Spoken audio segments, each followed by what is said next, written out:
అపోస్తుల కార్యం 7వ అధ్యాయం అంతా మీరు చదివితే పాత నిబంధన యొక్క సారాంశం అంతా ఒక అధ్యాయంలో మీకు కనిపిస్తది. సింప్లిఫై చేసి ఒక సర్వే టైప్ లో ఈ యొక్క స్టెఫెన్ మన ముందు పాత నిబంధన అంతటిని పెట్టేశాడు. అది ఓవరాల్ గా మనం అర్థం చేసుకోవాల్సినటువంటి విషయం. నేను మీకు ఎన్నో సార్లు చెప్పాను. పాత నిబంధన అనంటే ఇక చిన్న ప్రవక్తలు, పెద్ద ప్రవక్తలు ఇవన్నీ మీ మైండ్ లో మీకు ఉండాల్సినవి కాదు. మీ మీ మైండ్ లోకి ఎంతవరకు రావాలి పాత నిబంధన అనంటే వాళ్ళ ప్రారంభం ఎక్కడ? వాళ్ళు చెరలోకి ముగింపు ఎక్కడ? మళ్ళీ చెర నుంచి బయటకొచ్చారు. ఆళ్ళ యొక్క పరిస్థితులేంటి? ఇదే పాత నిబంధన. కాబట్టి కంప్లీట్‌గా ఆ ఓవర్ వ్యూ అంతా కూడా ఆయన మాట్లాడేశాడు. అబ్రహాంతో మొదలుపెట్టి మరి వాళ్ళు చెరకెళ్ళేంత వరకు కూడా ఆ యొక్క విషయాలన్నీ కూడా ఆయన మాట్లాడేశాడు అనేటువంటి విషయాన్ని చాలా స్పష్టంగా చూస్తాం మనం. రైట్.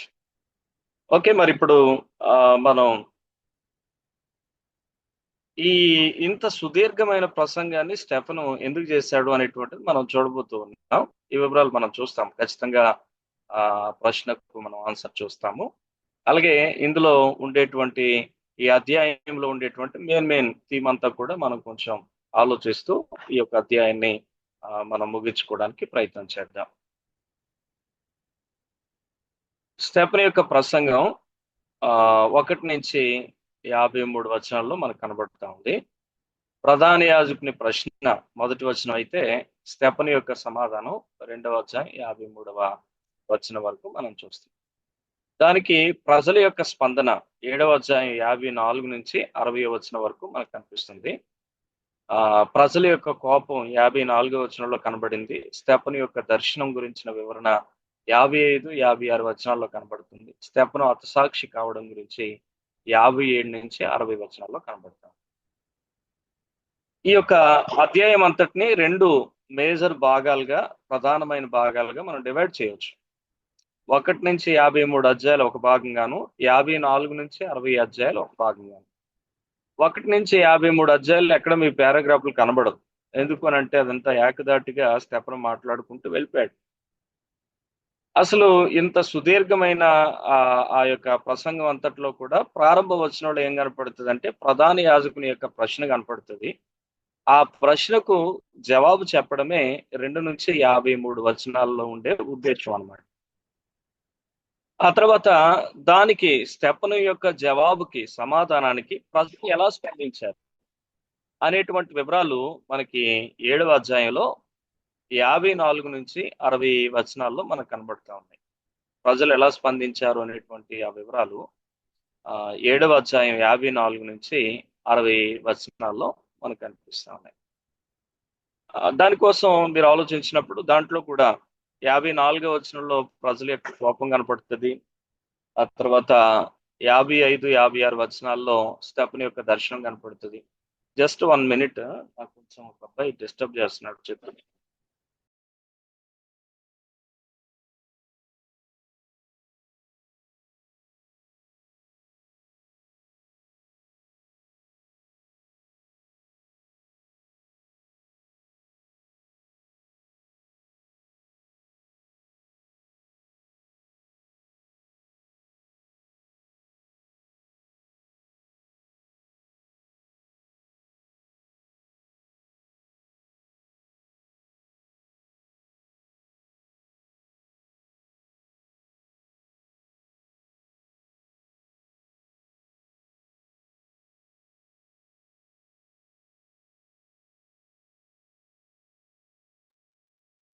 పిల్లలు దీపావళి గదా! కొంచెం హడావుడి చేస్తా ఉన్నారు. రైట్. ఓకే. మరి జాగ్రత్తగా గమనిస్తే గనక ఈ 2 మాటలు మీరు గుర్తుపెట్టుకుంటే చాలు. స్టెఫెను ప్రసంగం, ప్రజల యొక్క స్పందన. ఈ అధ్యాయం అంతా మీ మైండ్‌లో ఉంటది. ఈ యొక్క వివరాలు మీ మనసులో పెట్టుకోవాలని చేస్తా.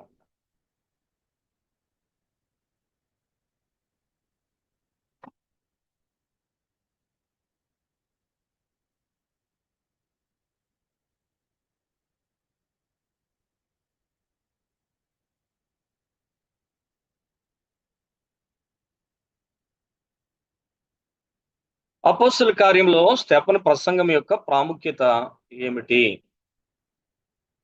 అనేటువంటి దాని గురించి మనం చూస్తే, అపోస్తుల కార్యముల్లో సుమారు 22 ప్రసంగాలు ఉన్నాయి. వాటిలో స్తెఫను చేసిన ప్రసంగం చాలా పెద్దదన్నమాట. మిగిలిన వాళ్ళంతా ప్రసంగాలు చేశారు గాని, మరి ఎన్ని వచనాలు, ఏకధాటిగా 53 వచనాలు ఆయన ప్రసంగంలో కనబడతా ఉంది. ఇంత పెద్ద ప్రసంగం ఎవరు చేయలేదు. 22 ప్రసంగాలు, చిన్న పెద్ద ప్రసంగాలన్నీ అపోస్తుల కార్యంలో ఉన్నాయి. సంఘం యెరూషలేము నుండి భూదిగంతాలు వెళ్ళడానికి ఈ ప్రసంగమే, స్తెఫను చేసినటువంటి ప్రసంగమే నాంది అన్నమాట. స్తెఫను ఈ ప్రసంగం చేసిన తర్వాత స్తెఫను హతసాక్షి గావించబడ్డాడు. తద్వారా సంఘం అంతా భూదిగంతాల వరకు స్ప్రెడ్ అవ్వడానికి అవకాశం అయింది. స్తెఫను మరణానంతరం సంఘం చెదిరిపోయింది. అలా యోదయ సమరయ ప్రాంతాలకు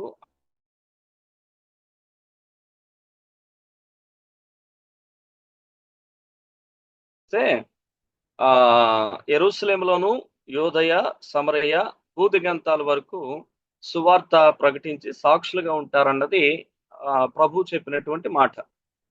అయితే ఇక్కడ మీరు ఆలోచించినప్పుడు 1-7 అధ్యాయాల వరకు కూడా వీళ్ళు కాన్సన్ట్రేషన్ అంతా ఎక్కడ ఉంటది, వీళ్ళు ఎంతసేపు ఎక్కడ వారు సాక్ష్యం చెప్పారు, ఎక్కడ వాళ్ళ పరిచర్య ఉంది అని అంటే గనక, వారి పరిచర్య క్షేత్రం అంతా యెరూషలేమే.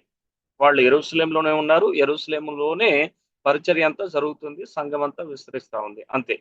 ఎక్కడి నుంచైనా యెరూషలేం వస్తున్నారు తప్ప గాని యెరూషలేమును దాటి ఎవరు బయటికి వెళ్ళట్లేదు. అది మనం మొదటి 7 అధ్యాయాల్లో మనం చూస్తున్నటువంటి విషయం.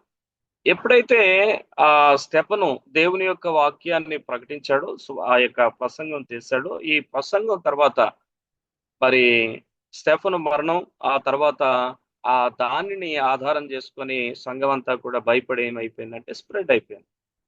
అలా చెదిరిపోయినటువంటి వారు ప్రభు చెప్పిన మాటను నెరవేరుస్తూ యోదయ సమరయ ప్రాంతాలకు వెళ్ళారు. అక్కడున్న యూదులకు, వాళ్ళతో పాటు అన్యజనులకు కూడా దేవుని సువార్త అందడానికి అలా అవకాశం అనేటువంటిది మనం చూస్తూ ఉన్నాం.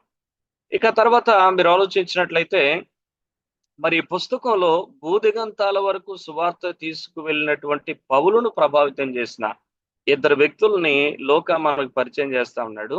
వారిలో ఒక ఆయన ఆల్రెడీ మనం చూసాం, ఆయన బర్నబా. పౌలుని ప్రభావితం చేసినటువంటి ఇద్దరు వ్యక్తుల్లో మొదట ఆయన బర్నబా. ఆయన గురించి 4వ అధ్యాయంలోనే మనకు పరిచయం చేశాడు.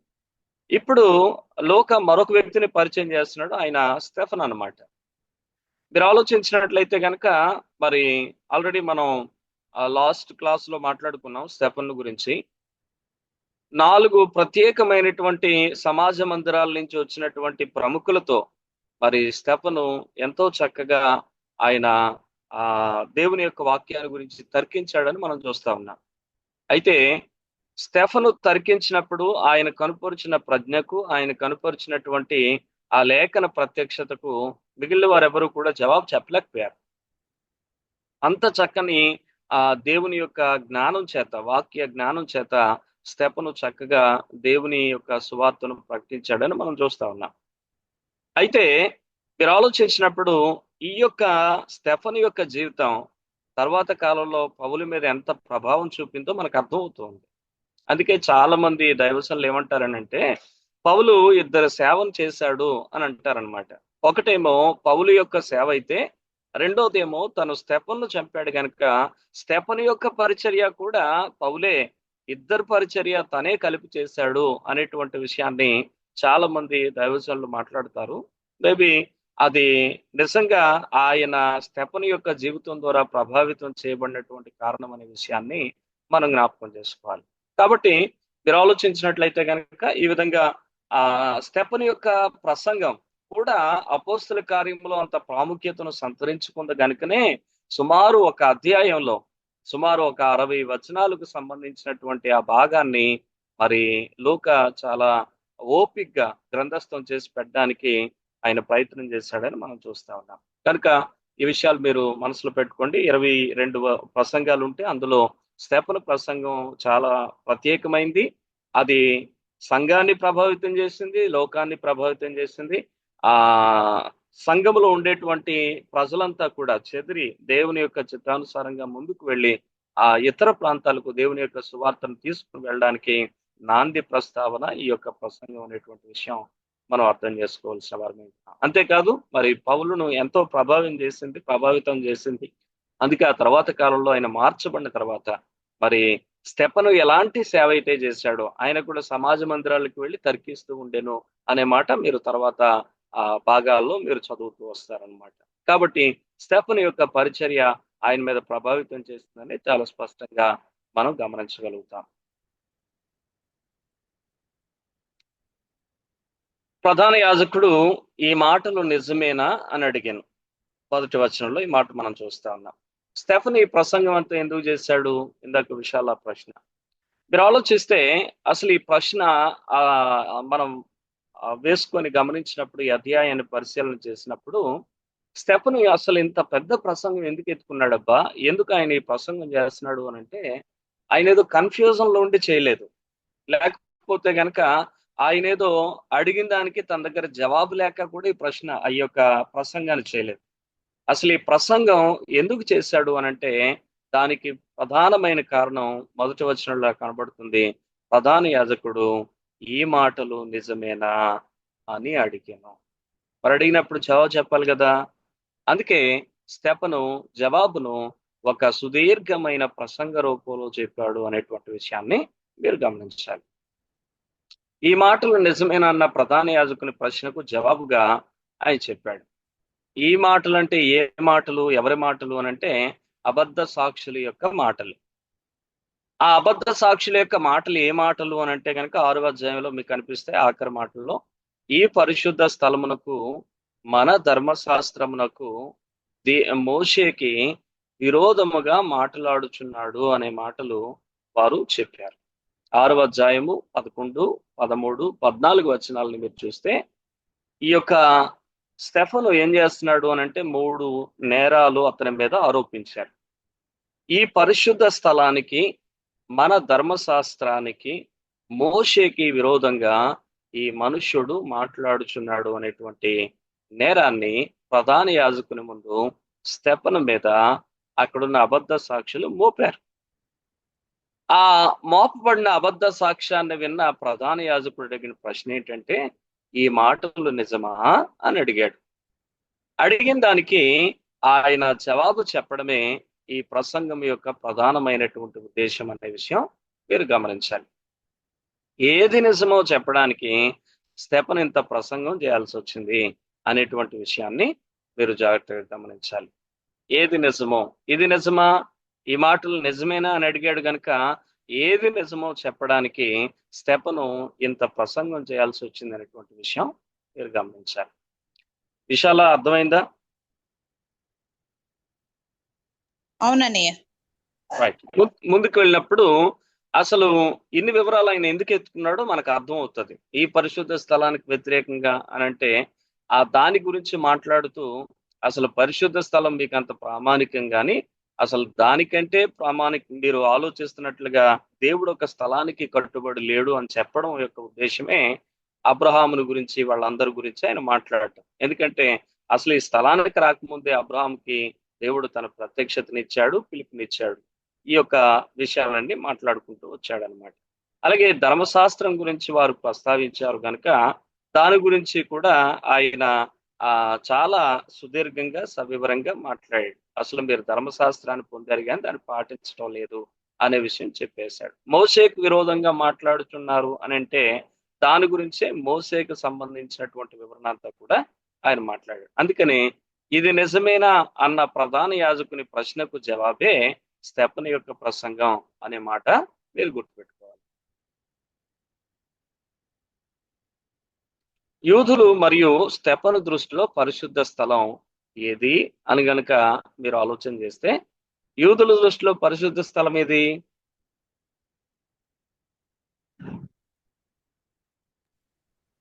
ప్రత్యక్ష గుడారంలో పాటలు ఉన్నాయి కదనే, ముందు ఆవరణం దేవుని మందిరం చెప్పాలి. దేవుని మందిరం అని చెప్పాలి. దేవుని మందిరం 3 భాగాలు. ఇక మరి స్టెఫను దృష్టిలో పరిశుద్ధ స్థలం ఏది? ఈ యొక్క అధ్యాయాన్ని చూసినప్పుడు మీకు అర్థం అవ్వాలి.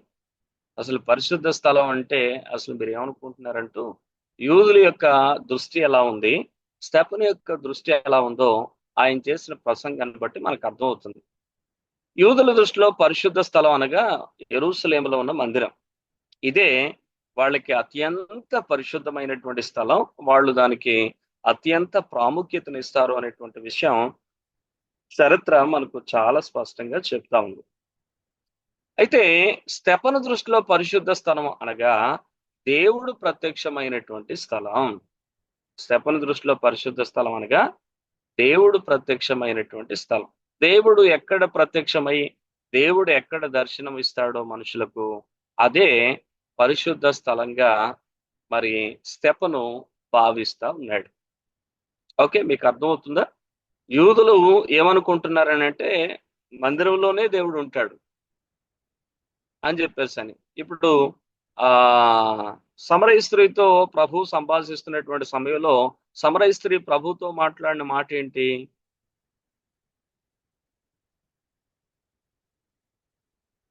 ఆ కొండ మీద మా పితరులు పూజించిన దేవుడు. మీ వాళ్ళేమో యెరూషలేములో ఆరాధించాలంటారు, మా వాళ్ళేమో ఈ కొండ మీద ఆరాధించాలి అని అంటారు అని అంటే, అప్పుడు ఆయన అంటాడు, ఒక కాలం వస్తుంది, ఆ కాలంలో మనుషులు కొండ మీద కానీ యెరూషలేములో కానీ ఆరాధించరు, కానీ ఆరాధించేవారు ఏం చేస్తారు అని అంటే ఆత్మతోనూ సత్యంతోనూ ఆరాధిస్తారు అని చెప్పాడు. కాబట్టి మీరు ఆలోచించినట్లయితే కనుక దేవుడు ప్రత్యక్షమయ్యేటువంటి స్థలం పరిశుద్ధ స్థలం అనేటువంటి విషయం మనం చూస్తాము. అబ్రహాంకి ఊర్లో ప్రత్యక్షమయ్యాడు, యెరూషలేంలో కాదే, అప్పటికి మందిరం లేదే అన్నది స్టెఫను యొక్క ఆరోపణ అన్నమాట. మోషేకు అరణ్యంలో ప్రత్యక్షమయ్యాడు. అరణ్యంలో ప్రత్యక్షమైనటువంటి ఆ యొక్క దేవుడు మోషేతో ఏమంటున్నాడో తెలుసా? మోషే, నువ్వు నిలవబడిన స్థలం ఇది పరిశుద్ధ స్థలం, కాబట్టి నీ చెప్పులు విడవమని చెప్పాడు. నిర్గమకాండంలో 3వ అధ్యాయంలో ఆ ప్రారంభ వచనాలు చదివితే ఈ మాటలు మీరు అక్కడ చూడగలుగుతారు. పొద అగ్ని మండుతా ఉంది, పొద మాత్రం కాలట్లేదు. ఇదేంటో వింతగా ఉందని ఆ మోషే ఆ దిక్కు వెళ్ళి చూడడానికి ముందుకు వెళ్తా ఉంటే దాంట్లో నుంచి ఒక స్వరం వినబడుతుంది, మోషే మోషే, నువ్వు నిలబడినటువంటి స్థలం పరిశుద్ధమైనటువంటి స్థలం, కాబట్టి నీ చెప్పులు విడవమని చెప్పాడు. అలాగే మీకు గుర్తుంటే యెహోషువ గ్రంథం 6వ అధ్యాయంలో కూడా యెహోషువకు దేవుడు ప్రత్యక్షమై ఆ సందర్భంలో ఆయన అంటాడు, దూషణ ఖడ్గం చేత పట్టుకుని ఒక వ్యక్తి ఆకాశానికి భూమికి మధ్య నిలబడ్డాడు. వెంటనే యెహోషువ ఆయన్ని చూసి, అసలు ఎవరు మీరు, మా పక్షాన ఉన్నవారా మా విరోధుల పక్షాన ఉన్నవారా అని అంటే ఆయన ఏమన్నాడు అని అంటే కనుక, నేను మీ పక్షము కాదు మీ విరోధుల పక్షము కాదు, యెహోవా సేనాధిపతిగా వచ్చి ఉన్నాను అని చెప్తాడు. వెంటనే ఆయన ఆ నిలవబడి ఉండగా ఆయన చెప్తున్న మాట ఏంటంటే, నీవు నిలవబడిన స్థలం పరిశుద్ధమైన స్థలం, కాబట్టి నీ చెప్పులు విడవమని అక్కడ కూడా చెప్తాడు. మీరు ఆలోచించినట్లయితే కనుక దేవుడు ఎక్కడ ప్రత్యక్షమైతే అంటే, ప్రత్యక్షమైతే అనే మాట యొక్క అర్థం ఏంటంటే దేవుడు ఉండే స్థలం పరిశుద్ధ స్థలం అనేటువంటి విషయం మీరు గమనించాలి. యూదుల దృష్టిలో పరిశుద్ధ స్థలం అనగా ఆలయం, ఆలయంలో దేవుడు ఉంటాడు. కేవలం ఇది యూదుల యొక్క ఆలోచన మాత్రమే కాదు, నేడు మనవారి యొక్క ఆలోచన కూడా చూస్తే దేవుడు ఎక్కడుంటాడు అన్నది మనవారికి కూడా ఉండే ఆలోచన అంటే మందిరంలోనే ఉంటాడు. అందుకే చూడండి, వాళ్ళకున్న ఆలోచన మందిరంలో దేవుడు ఉంటాడనే ఆలోచన కాబట్టే మందిరానికి వచ్చేటప్పుడు ఎలా ఉంటారంటే దేవదూతల్లాగా ఉంటారు. అదే మందిరంలో కాకుండా బయట ఎక్కడైనా ఉన్నారు అని అంటే అసలు వాళ్ళ యొక్క నిజ రూపం ఏంటో నిజ స్వరూపం ఏంటో కనబడతా ఉంటది అనమాట. కారణం ఏంటి అంటే వాళ్ళకున్న అవగాహన పరిశుద్ధ స్థలం లేదా దేవుడు ఉండే స్థలం మందిరం, మరి బయట దేవుడు ఉండడని వారికి ఉండేటువంటి ఆలోచన.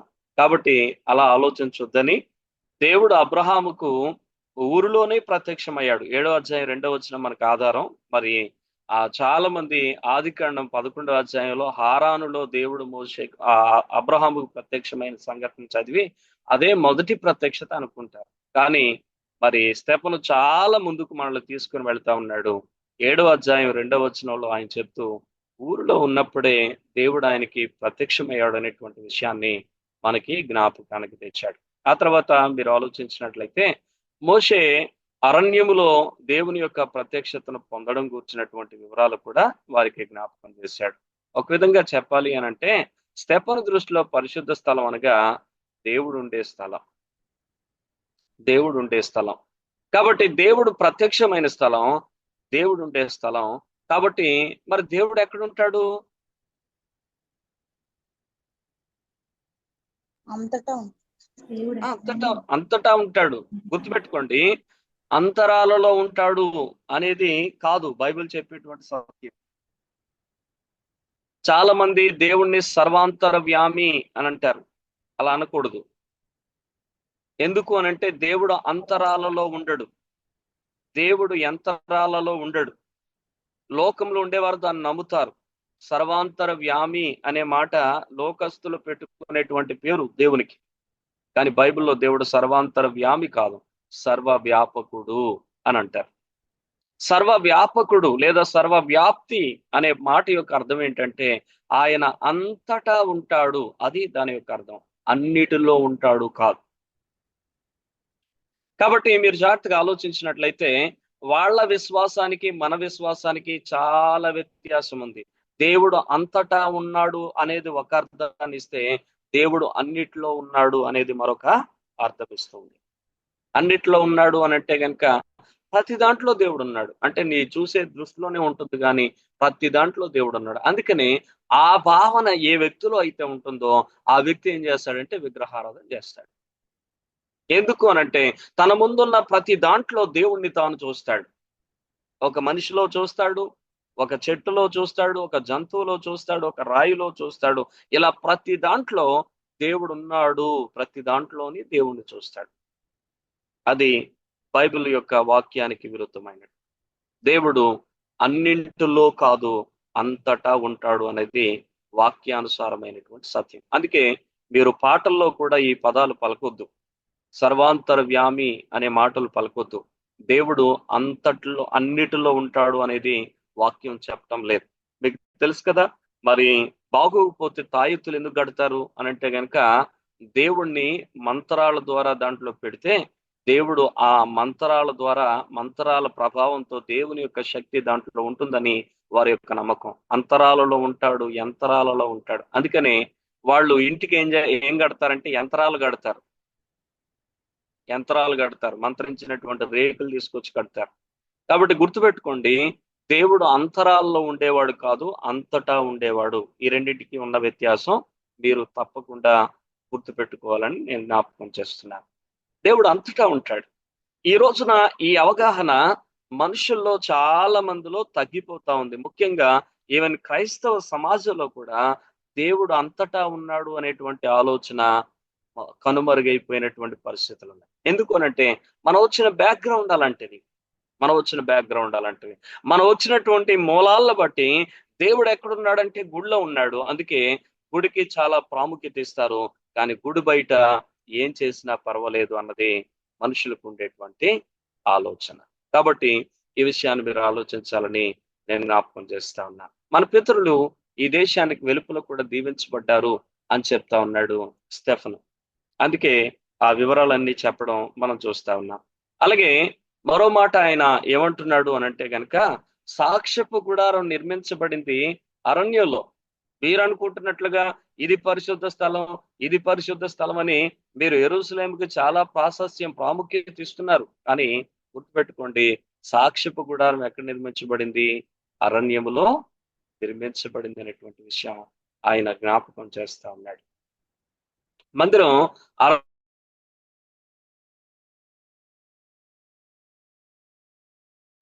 నివసించడు అని కోట్ చేసి కంప్లీట్ గా వాళ్ళు ఎంతవరకు ఏది పరిశుద్ధ స్థలం అని భావిస్తున్నారో దానంతటికీ కూడా వ్యతిరేకిస్తూ అసలు మీ ఆలోచన టోటల్ గా రాంగ్ అని చెప్పి చూపించాడు.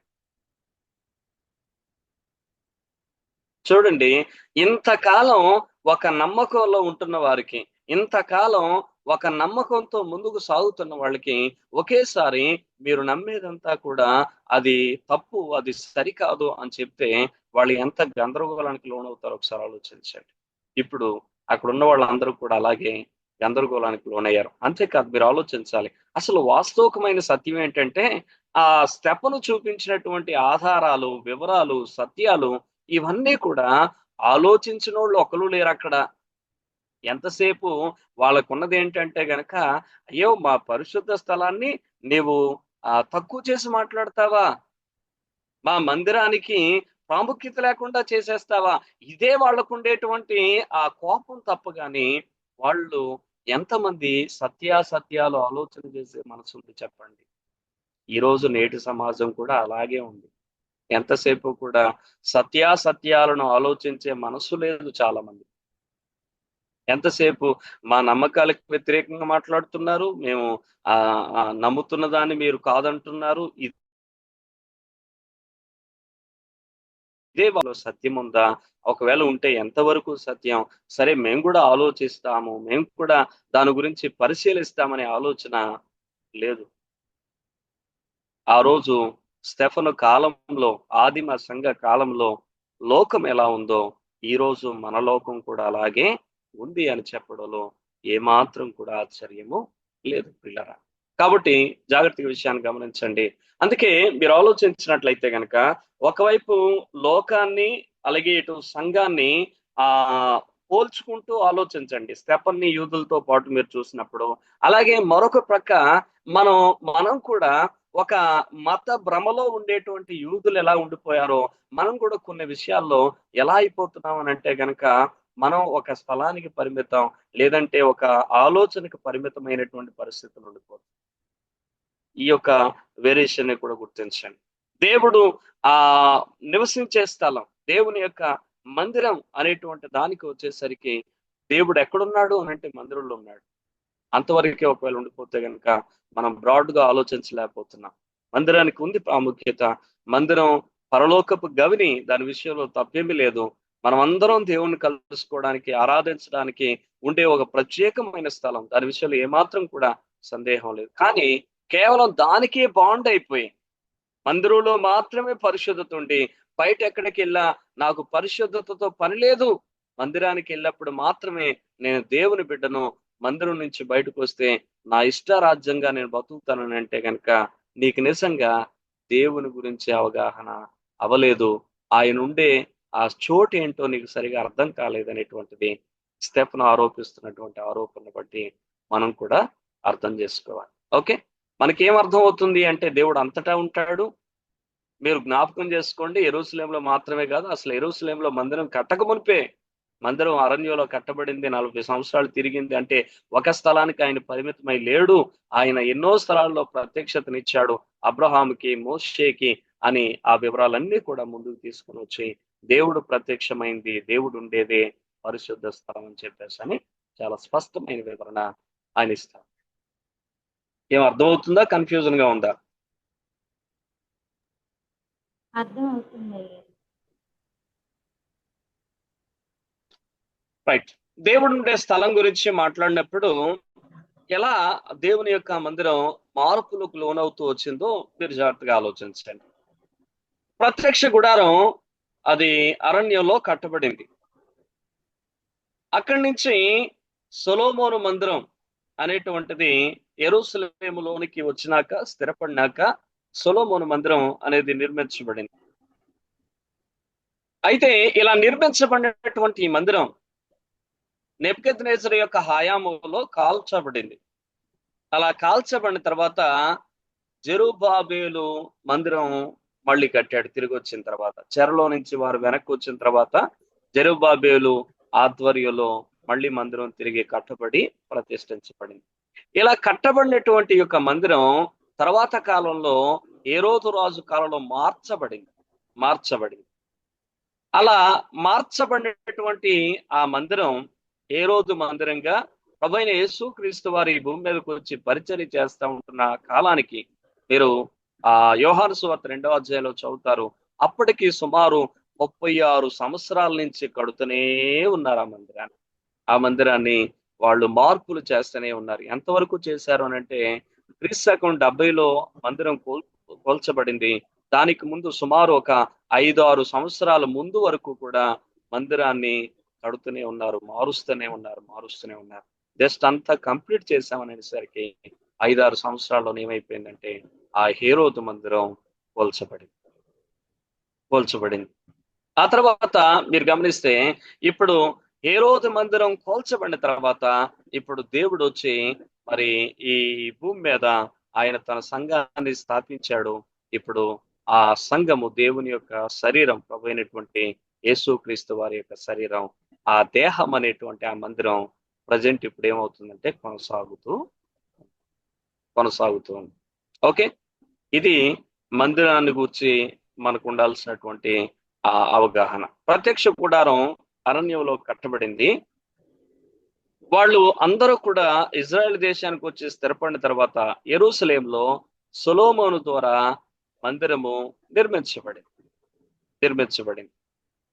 అలా నిర్మించబడిన ఆ మందిరం ఏమైపోయింది అంటే కనుక తర్వాత నెబుకద్నెజరు ద్వారా కాల్చబడింది.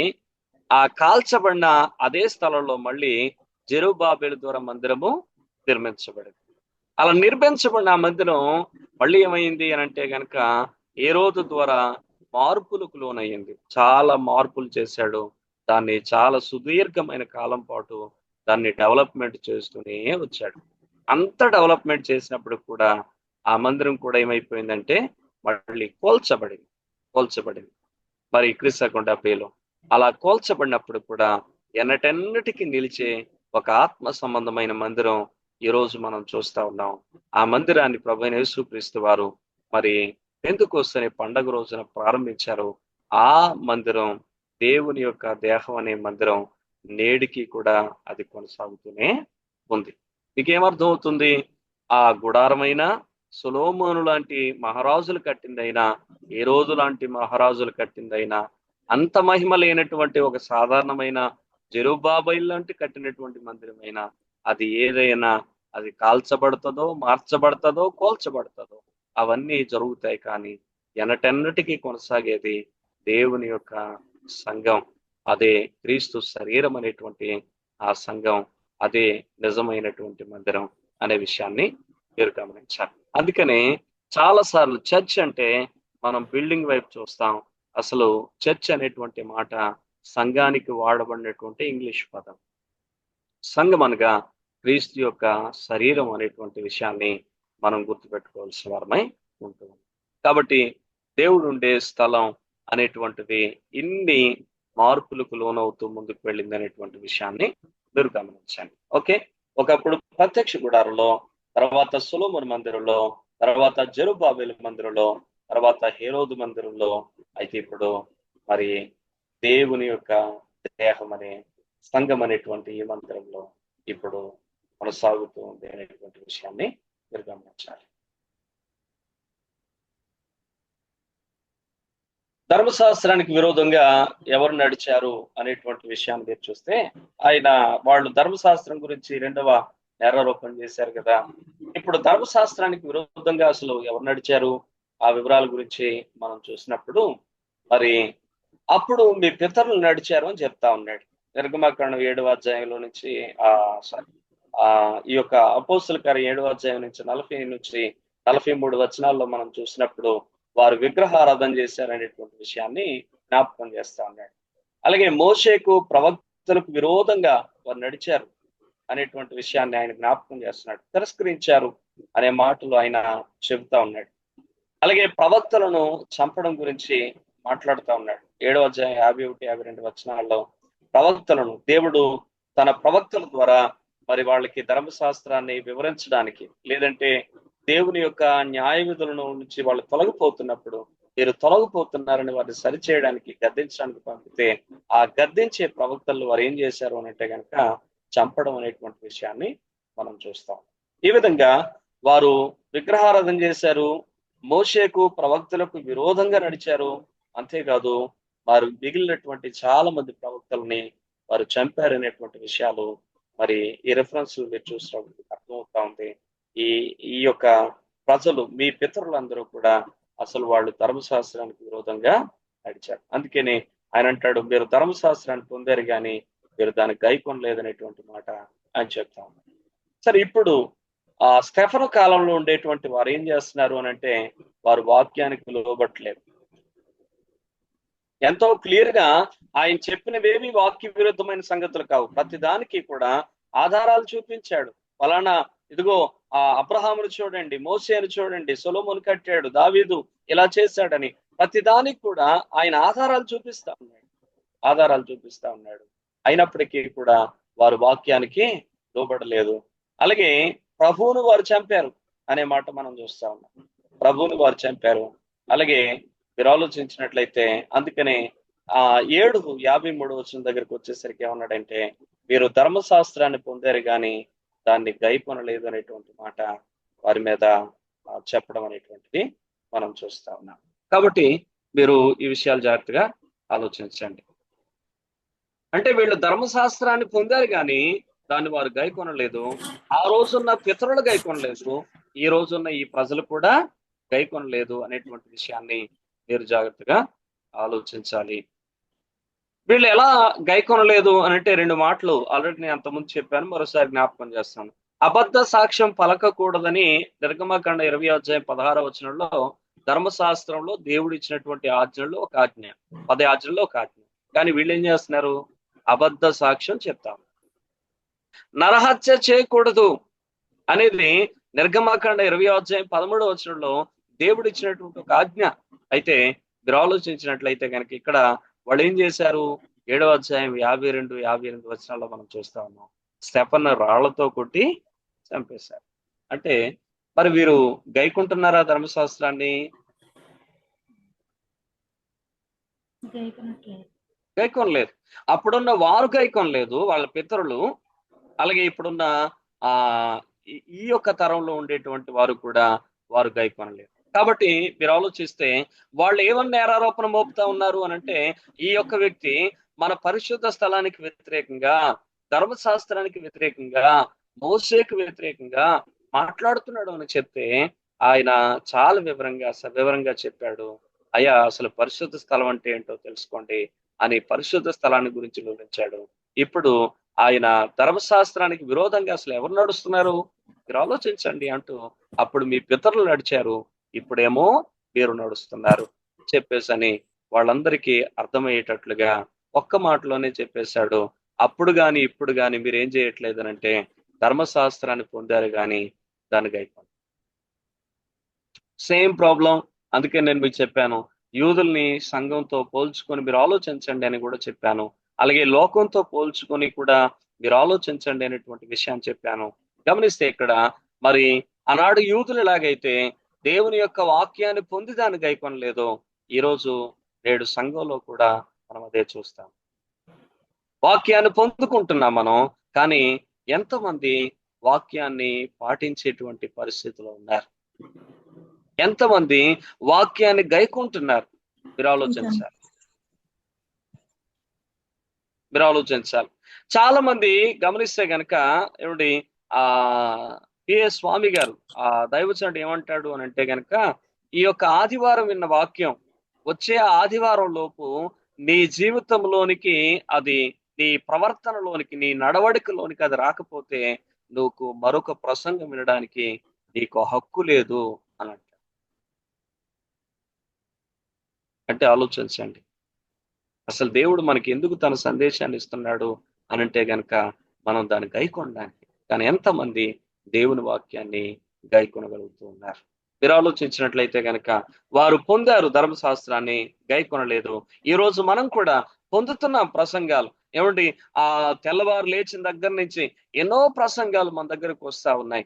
ఆడియో మెసేజ్లు వస్తాయి, వీడియో మెసేజ్లు వస్తాయి, యూట్యూబ్ లో మెసేజ్లు వస్తాయి, ఫేస్బుక్, వాట్సాప్ లో, సోషల్ మీడియాలో ఎన్నో ప్రసంగాలు మనకు వస్తా ఉన్నాయి. అలాగే ఇటువంటి క్లాసులు లేకపోయినట్లయితే గనక మరి ఆదివారపు వర్తమానాలు ఇవన్నీ మన దగ్గరకు వస్తా ఉన్నాయి. అయితే ఇన్ని ప్రసంగాలు మనం వింటున్నాం, కానీ ఎంతవరకు దానికి అనేది చాలా ప్రాముఖ్యమైనటువంటి ప్రశ్న. ఈరోజు మనం కూడా మన ముందు ప్రశ్న వేసుకుందాం. మరి స్టెఫను యూదుల మీద మోపిన నేరం ఈ రోజున సంఘం మీద కూడా మోపడానికి ఆస్కారం ఉందని నేను జ్ఞాపకం చేస్తా ఉన్నాను. వారు ధర్మశాస్త్రాన్ని పొందారు కానీ దాన్ని గైకొనలేదు. ఈ రోజు కూడా ప్రజలు వాక్యాన్ని కలిగి ఉన్నారు, దేవుని పిల్లల వాక్యాన్ని కలిగి ఉన్నారు, కానీ దాన్ని గైకొనటం లేదు. కాబట్టి ఈ రోజున ఆ జాబితాలో మనం ఉండకుండా ఉండడానికి ప్రభువును సహాయం చేయమని మనం కోరాలి. అలాగే మనం కూడా దేవుడు మనకు వెల్లడి చేసిన సత్యాన్ని మరి చాలా శ్రద్ధగా ఆచరించడానికి, పాటించడానికి ప్రయాసపడాలనే విషయాన్ని నేను మీకు జ్ఞాపకం చేస్తాను.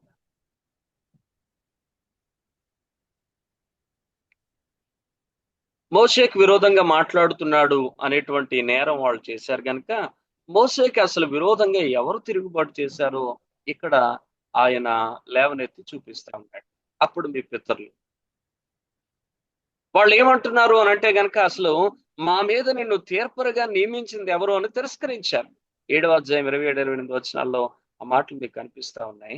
అసలు మా మీద నిన్ను తీర్పరిగా ఎవరు నియమించారు, అధికారిగా ఎవరు నియమించారు అని మోసేను తిరస్కరించారు అనేటువంటి మాట మనం చూస్తాం. ఈ మోషేని దేవుడు అధికారిగా, విమోచకునిగా నియమించాడు అనే మాట మనం జ్ఞాపకం చేసుకోవాలి.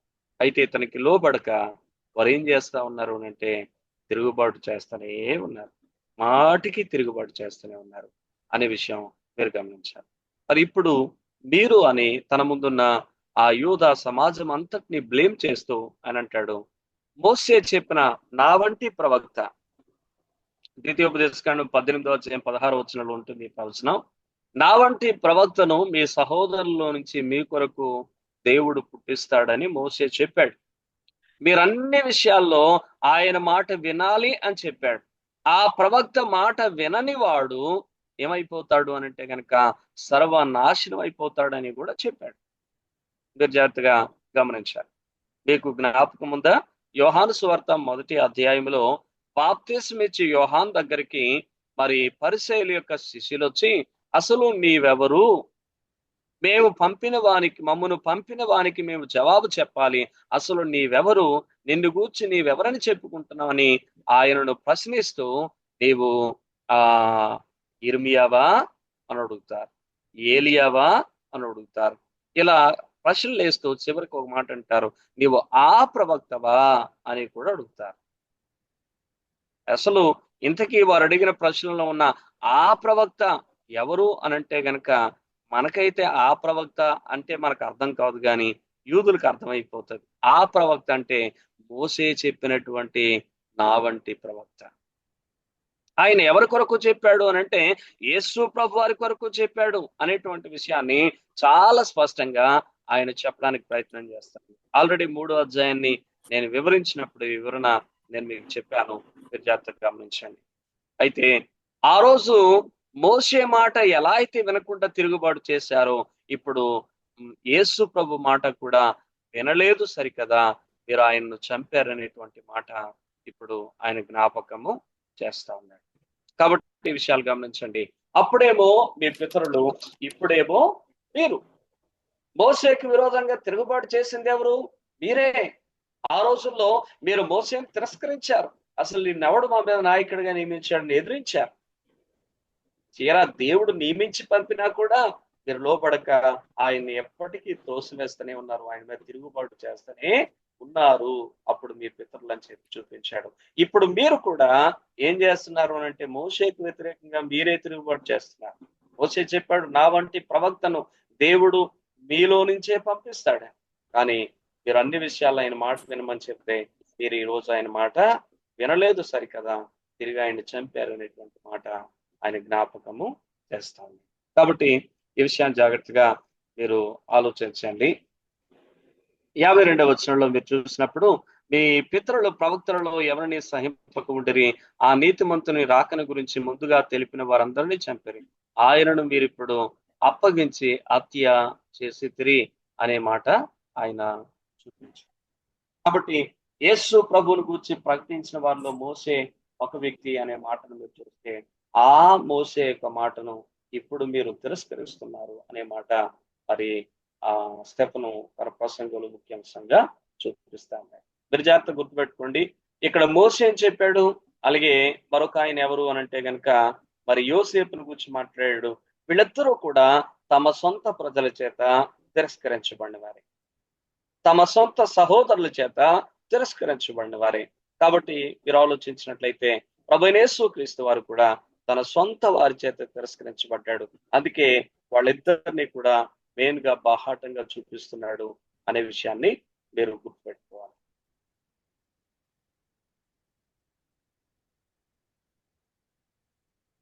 మోషే గురించి ఎందుకు మాట్లాడాడు అని అంటే గనక, మోషే క్రీస్తుకు ముంగుర్తుగా ఉన్నాడు అనే విషయాన్ని మీరు గమనించండి. మోషేని ఎలాగైతే తమ ప్రజలు తిరస్కరించారో అలాగే క్రీస్తును తిరస్కరించారని చెప్పడం మరి ఆ స్తెఫను యొక్క ఉద్దేశం. అయినప్పటికీ కూడా మీరు తిరస్కరించిన వాడు మీకు ఎట్లా నాయకుడు అయ్యాడో, ఈ రోజు మీరు తిరస్కరిస్తున్నటువంటి ఆ ప్రభువే మళ్ళీ ఒక రోజు మీ మీద అధికారిగా మీకు తీర్పరగా రాబోతున్నాడని చెప్పడం స్తెఫను ప్రసంగం యొక్క ముఖ్యమైనటువంటి ఉద్దేశంగా మనం గమనించాలి. అందుకే ఇప్పుడు మోసే వర్సెస్ క్రీస్తు ఇద్దరిని కూడా మనం పక్కని ఈ అధ్యాయంలో ఉన్న కంటెంట్ ని బట్టి మనం చూడడానికి ప్రయత్నం చేస్తే, మరి ఇశ్రాయేలుకి దేవునికి మధ్యవర్తి మోషే. నిర్గమకాండం 12వ అధ్యాయం 18-19 వచనాలను బట్టి మీకు అర్థమవుతుంది. వాళ్ళు అంటూ ఉన్నారు, మోషే నువ్వు మాతో మాట్లాడు, ఒకవేళ మరి దేవుడు మాట్లాడితే మేము చచ్చిపోతామని నిర్గమ 19వ అధ్యాయం 18-19 వచనాలు వారు చెప్పారు. ఇక్కడ క్రీస్తు గురించి మీరు ఆలోచించినట్లయితే మొదటి తిమోతి పత్రిక 2వ అధ్యాయం 5వ వచనంలో అపోస్తలుడైనటువంటి పౌలు మాట్లాడుతూ అంటాడు, దేవుడు ఒక్కడే, దేవునికిని మనుషులకును మధ్యవర్తి ఒక్కడే, ఆయన క్రీస్తు యేసు అనేటువంటి ఒక నరుడు అనే మాట ఆయన చెప్పడం మనం చూస్తా ఉన్నాం. కాబట్టి ఆయన మోషే మధ్యవర్తి దేవునికి మనుషులకు, అలాగే ఈరోజు క్రీస్తు దేవునికి మనుషులకి మధ్యవర్తి.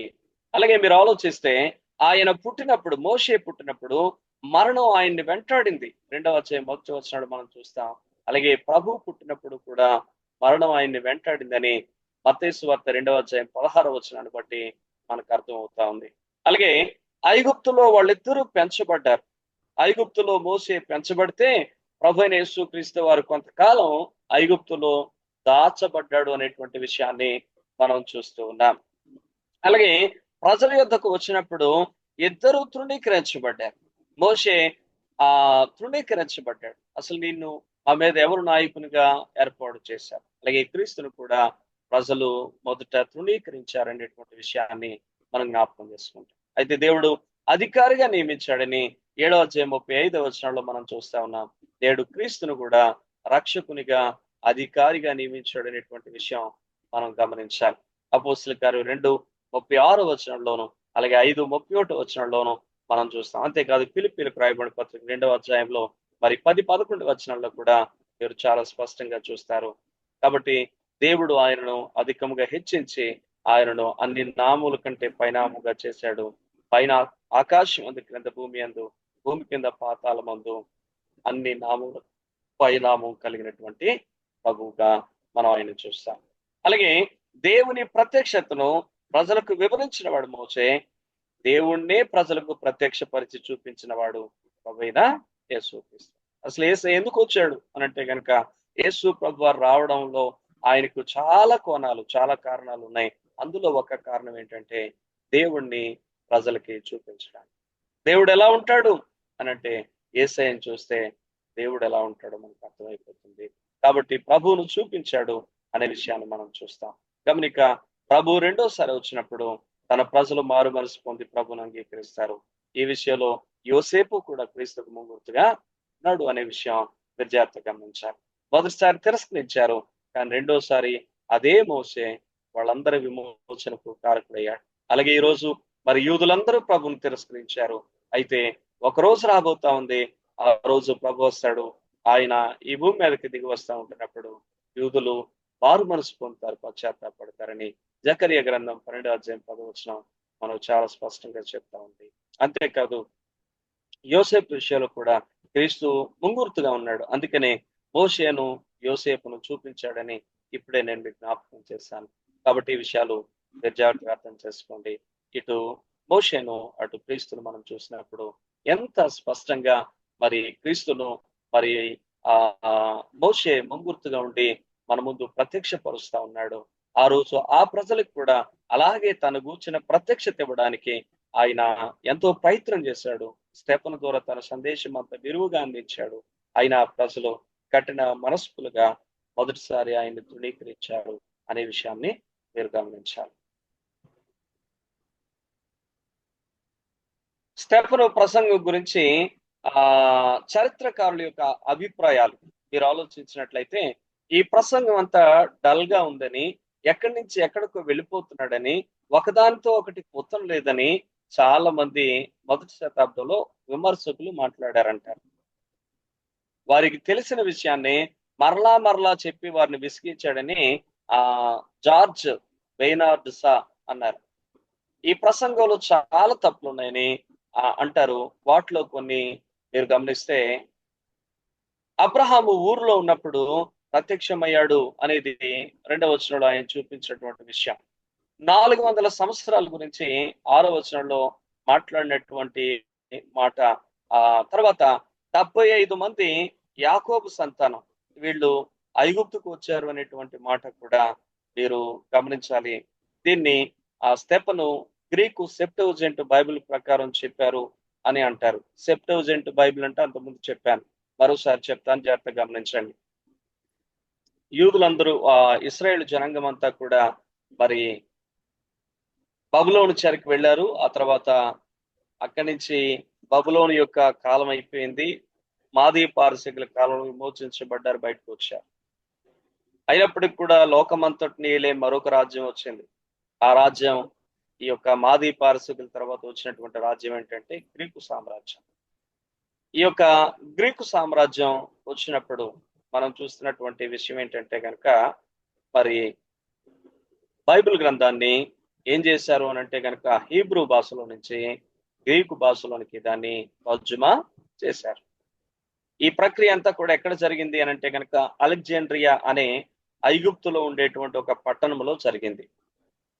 ఆ ప్రాంతంలో సుమారు బైబిల్కు సంబంధించినటువంటి యూదుల్లో అతి ప్రాముఖ్యమైన ప్రముఖులు 70 మంది కలిసి 70 రోజుల పాటు దాన్ని ఏం చేశారు అని అంటే కనుక హీబ్రూ పాత నిబంధన గ్రంథం అంతటినీ కూడా గ్రీకులోనికి దాన్ని అనువదించారు. అట్లా వాళ్ళు అనువదించినటువంటి ఆ కాలం ఎంత అంటే 70 రోజులు. ఎంతమంది అంటే 70 మంది. కాబట్టి 70 మంది 70 రోజుల పాటు హీబ్రూ లాంగ్వేజ్ లో నుంచి గ్రీకు లాంగ్వేజ్ లోనికి పాత నిబంధనలు తర్జుమా చేశారు. ఆ తర్జుమా చేయబడిన బైబిల్ ఏమని అంటారంటే కనుక సెప్టోజెంట్ బైబిల్ అని అంటారు. సెప్టోజెంట్ బైబిల్ అని అంటారు. LXX అనే పదం దానికి సూచించడానికి వాడుతారు. మీరు ఎప్పుడైనా మీరు ఆన్లైన్ లో కానీ ఏదైనా వివరణ చదువుతున్నప్పుడు ఒక వివరణ ఇచ్చి దాని పక్కనే LXX అని వాళ్ళు ఇస్తే కనుక దాని అర్థం ఏంటంటే ఇది సెప్టోజెంట్ బైబిల్ అనేటువంటి మాట మీరు గుర్తుపెట్టుకోవాలి. ఓకే, తర్వాత మీరు ఆలోచించినట్లయితే కనుక మరి ఆ బైబిల్ ప్రకారం ఆయన చెప్పాడు అనేటువంటి విషయం మనకి ఇక్కడ చాలా మంది యొక్క అభిప్రాయం. అయితే ఇవి నిజంగా లోపాల, వీటి యొక్క నిజాలు ఎంత అనేటువంటి విషయాన్ని మనం చూడడానికి ప్రయత్నం చేద్దాం. వీళ్ళు అనుకుంటున్నట్లుగా ఇవి నిజంగా లోపాల, లేకపోతే వాళ్ళు అర్థం చేసుకోవడంలో పొరపాటు అనేటువంటిది మనం చూడడానికి ప్రయత్నం చేద్దాం.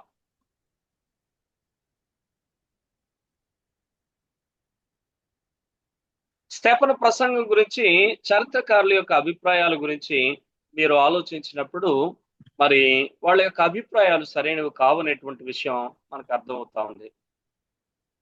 మన పితరుడైన అబ్రహాము హారానులో కాపురం ఉండక మునుపు మెసొపొతేమియాలో ఉన్నప్పుడు మహిమ గల దేవుడు అతనికి ప్రత్యక్షమయ్యాడు అనేటువంటి మాటను మీరు చూస్తే, అసలు దేవుడు అబ్రహాముకి ఎప్పుడు ప్రత్యక్షమయ్యాడో ఆ ప్రారంభ చరిత్రను డీల్ చేయడానికి ఇక్కడ స్టెఫను ప్రయత్నం చేస్తున్నాడు అనేటువంటి విషయం మీరు జాగ్రత్తగా గమనించగలుగుతారు. అబ్రహాముకి దేవుడు ఎక్కడున్నప్పుడు ప్రత్యక్షమయ్యాడు చెప్పండి?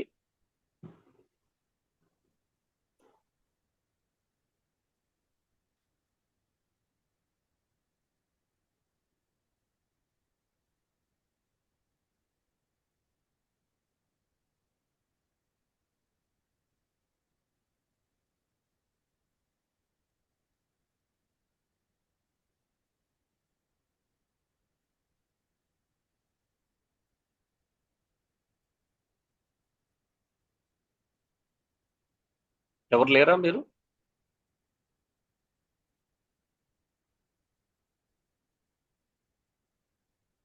తన గృహం దగ్గరే ఉన్నప్పుడే ప్రత్యేకమైన ఇంటి దగ్గరేని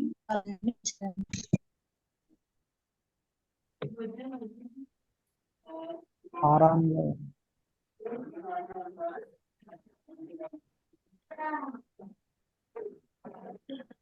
హారానులో కాపురం ఉండక మునుపు అన్నాడు. అలాంటప్పుడు మరి హారాన్లోనే ఎలా చెప్తారు?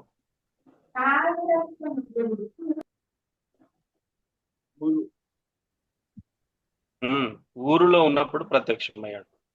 హారాను ప్రత్యక్షత కంటే ముందు ఊరిలో దేవుడు అబ్రహాముకు ప్రత్యక్షమయ్యాడు. ఇక్కడ దేవుడు ఆయనకు ప్రత్యక్షమైనప్పుడు ఆయన అక్కడి నుంచి బయలుదేరి వచ్చినట్లుగా మనం చూస్తా ఉన్నాం. అక్కడి నుంచి ప్రయాణం చేస్తూ ఎక్కడికి వచ్చాడు అని అంటే గనక పద్దనారాముకు వచ్చాడు. పద్దనారామే అరాము అనేటువంటి హారాను అనే పదంతో వాడబడింది అనేటువంటి విషయం గమనించాలి. అందుకే ఊరు నుంచి బయటకు వచ్చాడు అనేటువంటి వివరణ 11వ అధ్యాయం 31లో కనబడుతుంది. ఆయన కల్దీల దేశంలో ఊరు అనే ప్రాంతం నుంచి బయలుదేరి వచ్చాడని 11:31 చెప్తా ఉంది. అసలు ఎందుకు బయలుదేరి వచ్చాడో ఇక్కడ స్తెఫను మనకు చెప్తా ఉన్నాడు. అప్పుడే దేవుడు తనకు ప్రత్యక్షమయ్యాడని, అక్కడి నుంచి దేవుడు బయటికి తీసుకొచ్చాడని ఆ వివరాలు ఆయన చెప్పడానికి ప్రయత్నం చేస్తా ఉన్నాడు. దేవుడు అబ్రహాముని ఊరు నుంచి రప్పించాడని మనం దేవుని వాక్యంలో చూడగలుగుతాం. నెహెమ్యా 9:7లో కూడా ఆయన ఊరిలో నుంచి దేవుడు అబ్రహామును రప్పించాడని, అలాగే 15వ అధ్యాయం 7వ వచనంలో కూడా దేవుడు ఆయన్ని తీసుకొని వచ్చాడనేటువంటి విషయం మనం జ్ఞాపకం చేసుకుంటాం. కాబట్టి వాళ్ళు అనుకుంటున్నట్లుగా మరి స్తెఫను చెప్పింది దాంట్లో పొరపాటు ఏమి లేదు. ఆయన చాలా వివరంగా, చాలా లోతుగా మరి వాక్యాన్ని విశ్లేషించే మాట్లాడుతున్నాడు. మరి ఊరు నుంచి బయలుదేరి రావడం గురించి ఆదికాండం 11:31 చెప్తా ఉంది.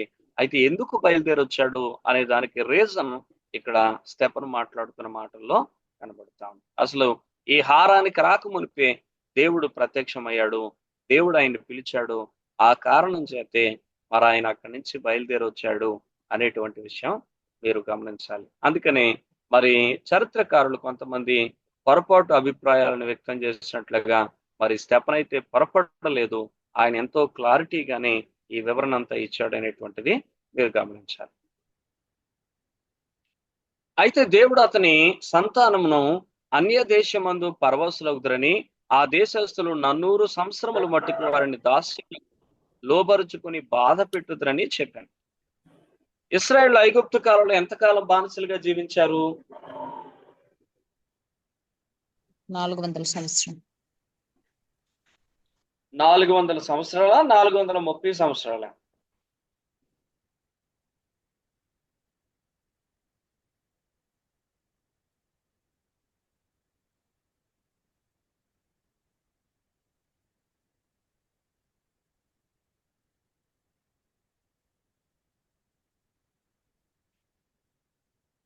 ఎన్ని సంవత్సరాలు? 400.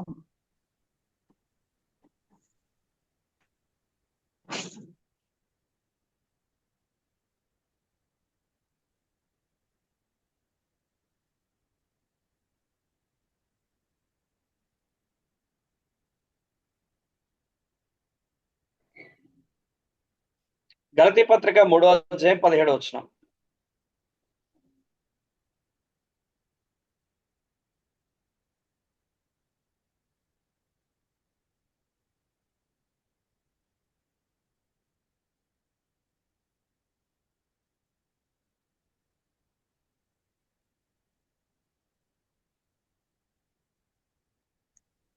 నేను చెప్పునదేమనగా 430 సంవత్సరములైన తరువాత వచ్చిన ధర్మశాస్త్రము వాగ్దానమును నిరర్థకము చేయనంతగా పూర్వమందు దేవుని చేత స్థిరపరచబడిన నిబంధనను కొట్టివేయదు.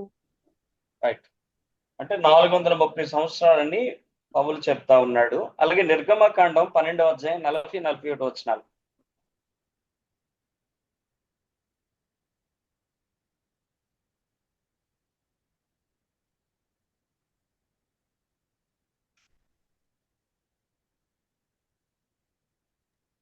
ఇశ్రాయేలీయులు ఐగుప్తులో నివసించిన కాలము 430 సంవత్సరములు.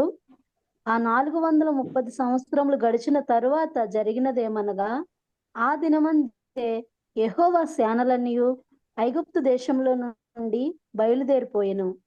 రైట్. అంటే ఎన్ని సంవత్సరాలు? 430 సంవత్సరాలు. మరి ఇక్కడ నన్నూరు అని అంటే 400 సంవత్సరాలు అని అర్థం.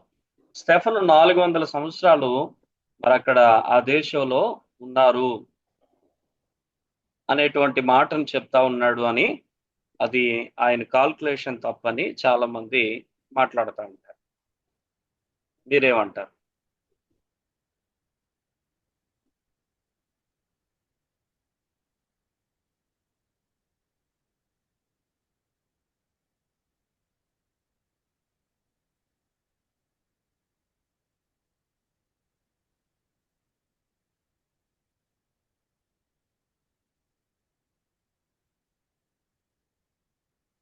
నాలుగు 430 స్టెఫన్ చెప్పింది తప్ప రైటా?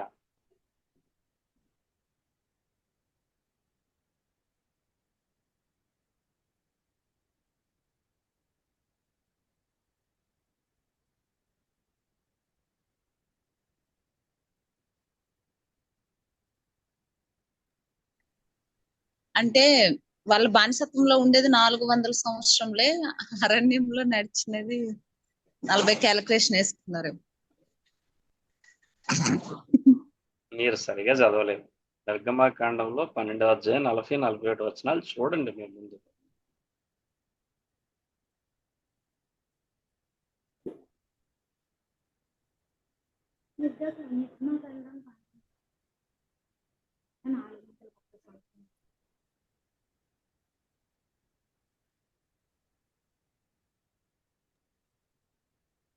ఏమనుంది? ఐగుప్తు నుండి బయలుదేరిపోయాను సేనలన్నీ. అంటే 430 అప్పుడే అయిపోయింది కదా. దేవుడు అబ్రాహాంతో చెప్పింది 400 అంటే.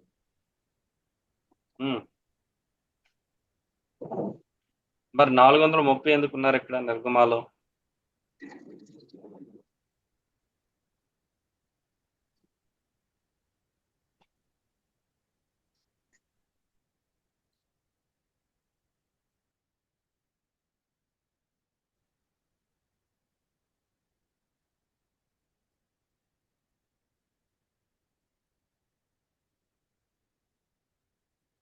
నిర్గమకాండం 12వ అధ్యాయం 40-41 వచనాలు ఆధారం చేసుకొని స్టెఫను మాట్లాడట్లేదు. స్టెఫను దేన్ని ఆధారం చేసుకుని మాట్లాడుతున్నాడు అని అంటే కనుక ఆదికాండం 15వ అధ్యాయంలో దేవుడు చెప్పిన మాటల్ని ఆధారం చేసుకొని ఆయన మాట్లాడుతాడు. ఆ 15వ అధ్యాయంలో ఆయన ఏమంటాడు అని అంటే కనుక, నీ సంతతి వారు తమది కాని దేశంలో 400 సంవత్సరాలు బానిసలుగా ఉంటారు అని చెప్పాడు. ఆ తర్వాత ఆయన ఏమంటున్నాడు అని అంటే కనుక, వారు ఏ జనులకైతే బానిసలుగా ఉంటారో వారికి నేనే తీర్పు తీరుస్తాను, ఆ తర్వాత వారిని నేను బయటికి తీసుకుని వస్తాను అని చెప్పడం మనం చూస్తాం. ఆదికాండం 15వ అధ్యాయంలో 13వ వచనం, ఆయన నీ సంతతి వారు తమది కాని పరదేశమందు నివసించి ఆ దేశపు వారికి దాసులుగా ఉందరు, వారు 400 ఏండ్లు వీరిని శ్రమ పెట్టుదురు, వీరు ఎవరికి దాసులు అవుతారో ఆ జనమునకు నేనే తీర్పు తీర్చదును, తర్వాత వారు మిక్కిలి ఆశతో బయలుదేరి వస్తారు అని చెప్పారు. కాబట్టి మీరు ఆలోచించాల్సినటువంటి విషయం ఏంటంటే, వారు ఐగుప్తులో ఉన్నది 430 సంవత్సరాలు అయితే బానిసలుగా ఉన్నది 400 సంవత్సరాలు అన్న విషయం మీరు గుర్తుపెట్టుకోవాలి. మిగిలిన 30 సంవత్సరాలు ఏమైంది, ఏంటి పరిస్థితి అని అంటే, వాళ్ళు వెళ్ళిన వెంటనే ఐగుప్తు దేశంలో బానిసలుగా వెళ్ళలా. ఐగుప్తు దేశానికి వారు వెళ్ళేటప్పుడు వారికి యోసేపును బట్టి ఘనమైన స్వాగతం వచ్చింది. అంతేకాదు యోసేపును బట్టి వాళ్ళకి చాలా చక్కని హోదా, చక్కని జీవితం అనేటువంటిది ఐగుప్తులో వారికి దొరికింది. అయితే ఎప్పుడైతే యోసేపు చనిపోయిన తర్వాత యోసేపును ఎరగని కొత్త రాజులు ఆ రాజ్యంలోనికి వచ్చారో అప్పుడు వారికి శ్రమ ప్రారంభమైంది. 8వ వచనం, నిర్గమకాండం 1వ అధ్యాయం 8వ వచనం, అప్పుడు యోసేపును ఎరగని కొత్త రాజు ఐగుప్తును ఎలా ప్రారంభించెను, అతడు తన జనులతో, ఇదిగో ఇశ్రాయేలు సంతతి అయిన ఈ జనము మనకంటే విస్తారముగాను బలిష్టముగాను ఉన్నది, వారు విస్తరించుకున్నట్లు మనం వారి ఎడల యుక్తిగా జరిగించదము రండి. లేని ఎడల యుద్ధం కలిగినప్పుడు మన శత్రువులతో చేరి మనకు విరోధముగా యుద్ధములు చేసి దేశంలో నుండి వెళ్ళిపోదురేమో. కాబట్టి యోసేపుని ఎరగని ఒక కొత్త రాజు వాళ్ళ మీదకి నాయకునిగా వచ్చేంత వరకు కూడా వాళ్ళ జీవితాలు సాఫీగానే సాగాయి. సుమారు ఒక 30 సంవత్సరాలు వాళ్ళు ఐగుప్తులోకి వెళ్ళి చాలా ప్రశాంతంగా, చాలా సంతోషంగా వాళ్ళు జీవించారు అనే విషయాన్ని మీరు గమనించాలి. ఆ సుమారు 30 సంవత్సరాల తర్వాత వాళ్ళు ఐగుప్తులో యోసేపుని ఎరగని కొత్త రాజుల యొక్క పరిపాలన ప్రారంభమైన తర్వాత వాళ్ళు ఏం చేశారు అనంటే ఇశ్రాయేలుని వారికి బానిసలుగా దాస్యమునకు లోబరిచి వాడుకోవడం మొదలుపెట్టారు. కాబట్టి మీరు ఆలోచిస్తే కనుక 7వ అధ్యాయం 6వ వచనంలో 400 సంవత్సరాలు ఉంటే నిర్గమాకాండం 40-41 గలతీ 3:17లో 430 సంవత్సరాల సంఖ్యను బట్టి చాలా మంది స్టెఫను చెప్పింది తప్పనే అనుకుంటారు. కానీ ఇశ్రాయేల్ ఐగుప్తులో బానిసలుగా జీవించింది 400 సంవత్సరాలు. ఎందుకు అనంటే దేవుని చెప్పిన ఏ మాట నిరర్థకము కాదు. ఆదికాండం 15వ అధ్యాయం 13వ వచనంలో ఆయన మాట చెప్పాడు. అంతకుముందు 30 సంవత్సరాలు వారు యోసేపుని బట్టి స్వేచ్ఛగా బ్రతికారు. 30 సంవత్సరాలు యోసేపుని బట్టి స్వేచ్ఛగా బ్రతికారు అనే విషయాన్ని మీరు గమనించారు. అందుకనే మరి ఇక్కడ యోసేపు బ్రతికున్నంత కాలం, ఆయన పేరు, ఆయన పలుకుబడి తెలిసిన వారు ఉన్నంత కాలం సుమారు 30 సంవత్సరాలు చాలా స్వేచ్ఛగా సంతోషంగా వాళ్ళు బ్రతికారు గనక అది బానిసత్వపు జీవితం కాదు గనక మరి ఆ కౌంటింగ్ ని ఇక్కడ స్టెప్ను తీసుకోకుండా కేవలం వారు బానిసలుగా బాధపడిన కాలం మాత్రమే 400 సంవత్సరాలు అని చెప్పేసి అని దాన్ని మాత్రమే కౌంటింగ్ చేస్తారు.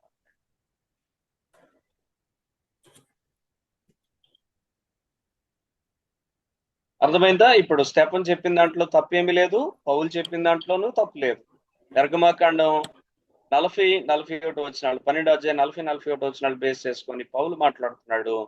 అయితే మరి స్టెఫన్ను దేన్ని బేస్ చేసుకుని మాట్లాడుతున్నాడు అని అంటే ఆదికాండం 15వ అధ్యాయం 13-14 వచనాలు బేస్ చేసి స్టెఫన్ మాట్లాడుతూ ఉన్నాడు. 400 సంవత్సరాలే వారు బానిసలుగా ఉంటారని ప్రభు చెప్పాడు. అక్షరాల 400 సంవత్సరాలు బానిసలు అయ్యారు. 30 సంవత్సరాలు వాళ్ళు స్వేచ్ఛగా బ్రతికారు.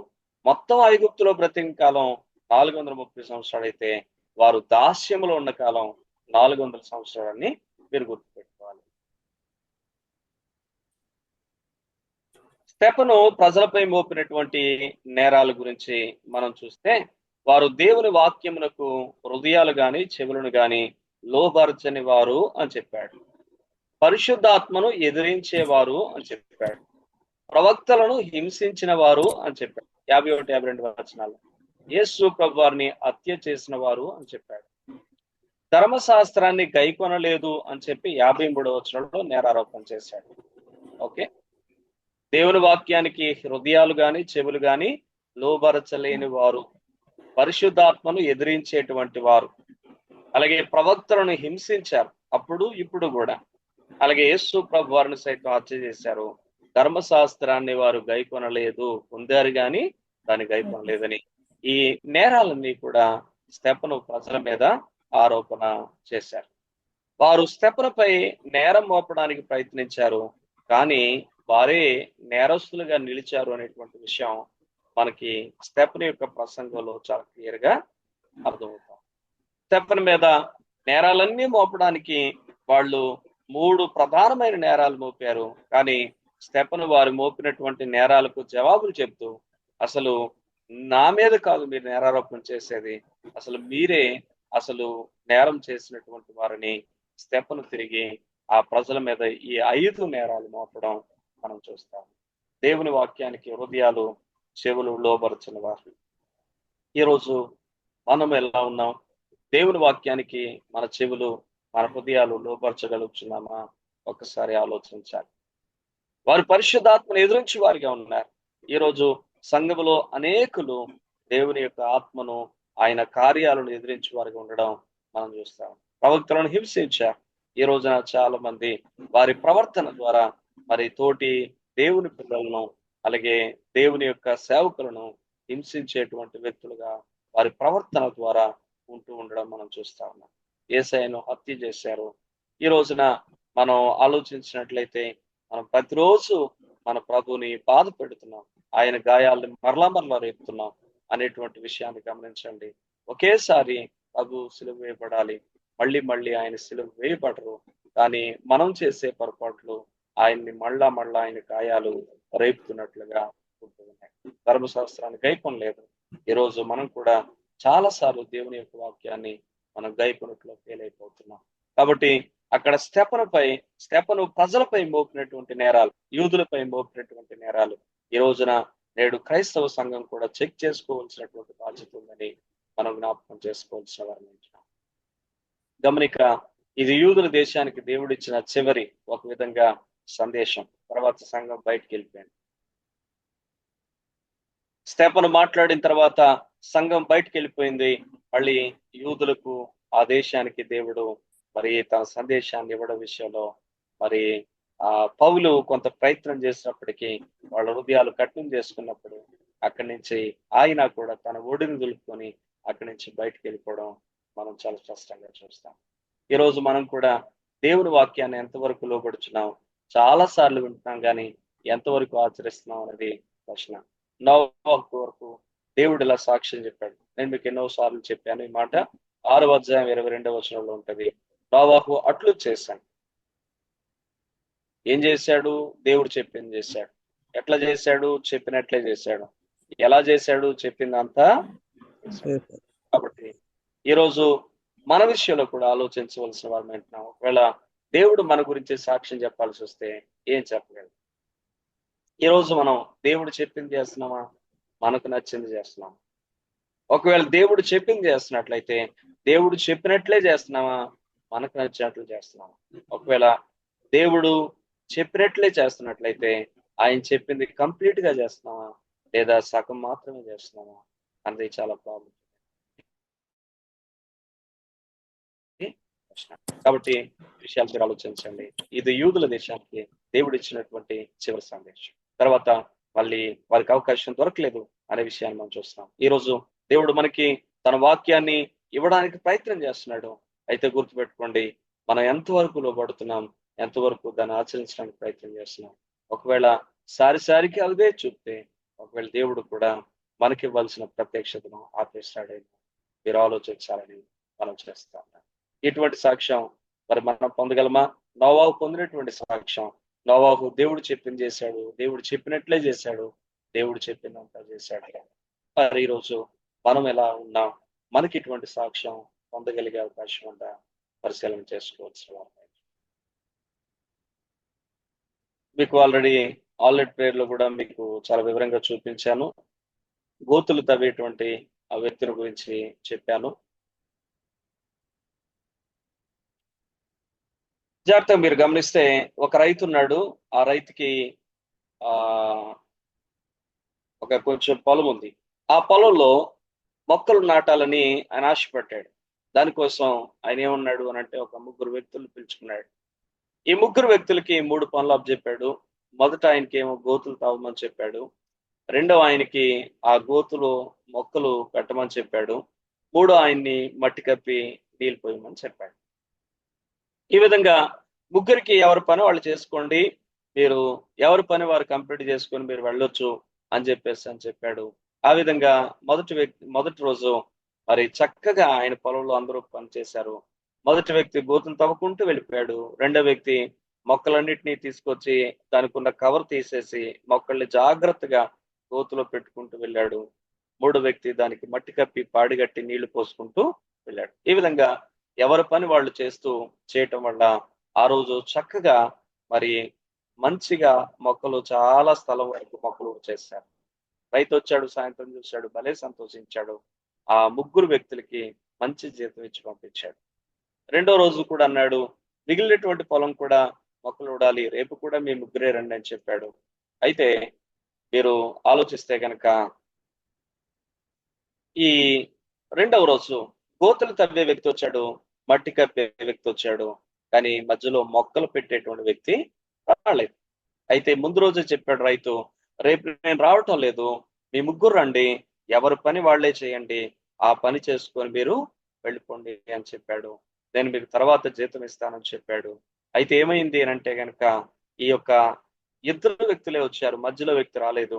వీళ్ళిద్దరూ రైతు మనకి ఎవరి పని వాళ్ళకి చేసుకోమన్నాడు కనుక నేను గొయ్యలు తవ్వుకుంటూ వెళ్ళిపోతున్నాడు. అరే రే, ఆడు మట్టుకాడు గొయ్యలు తవ్వుకుని వెళ్ళిపోతున్నాడు, ఈడు రాలేదు కాబట్టి ఈడు కోసం నేను చూస్తే నా పని ఆగిపోతుందని ఆ చివరి వ్యక్తి ఏం చేశాడు అని అంటే కనుక ఆయన తవ్విన గొయ్యలన్నీ కప్పుకుంటూ వెళ్ళిపోయాడు. సాయంకాలం యజమాని వచ్చాడు. యజమాని వచ్చి చూసేసరికి గొయ్యలు కప్పారు. అంతేగాని మరి ఆ మొక్కలు అనేటువంటివి ఆ పొలంలో లేవు. చెప్పండి, యజమాని జీతం ఇవ్వగలడా? ఇవ్వలేడు. యజమాని సంతోషించగలడా? సంతోషించలేడు. ఈరోజు మరి నేడు సంఘాల్లో జరుగుతున్నటువంటి పని కూడా అదే.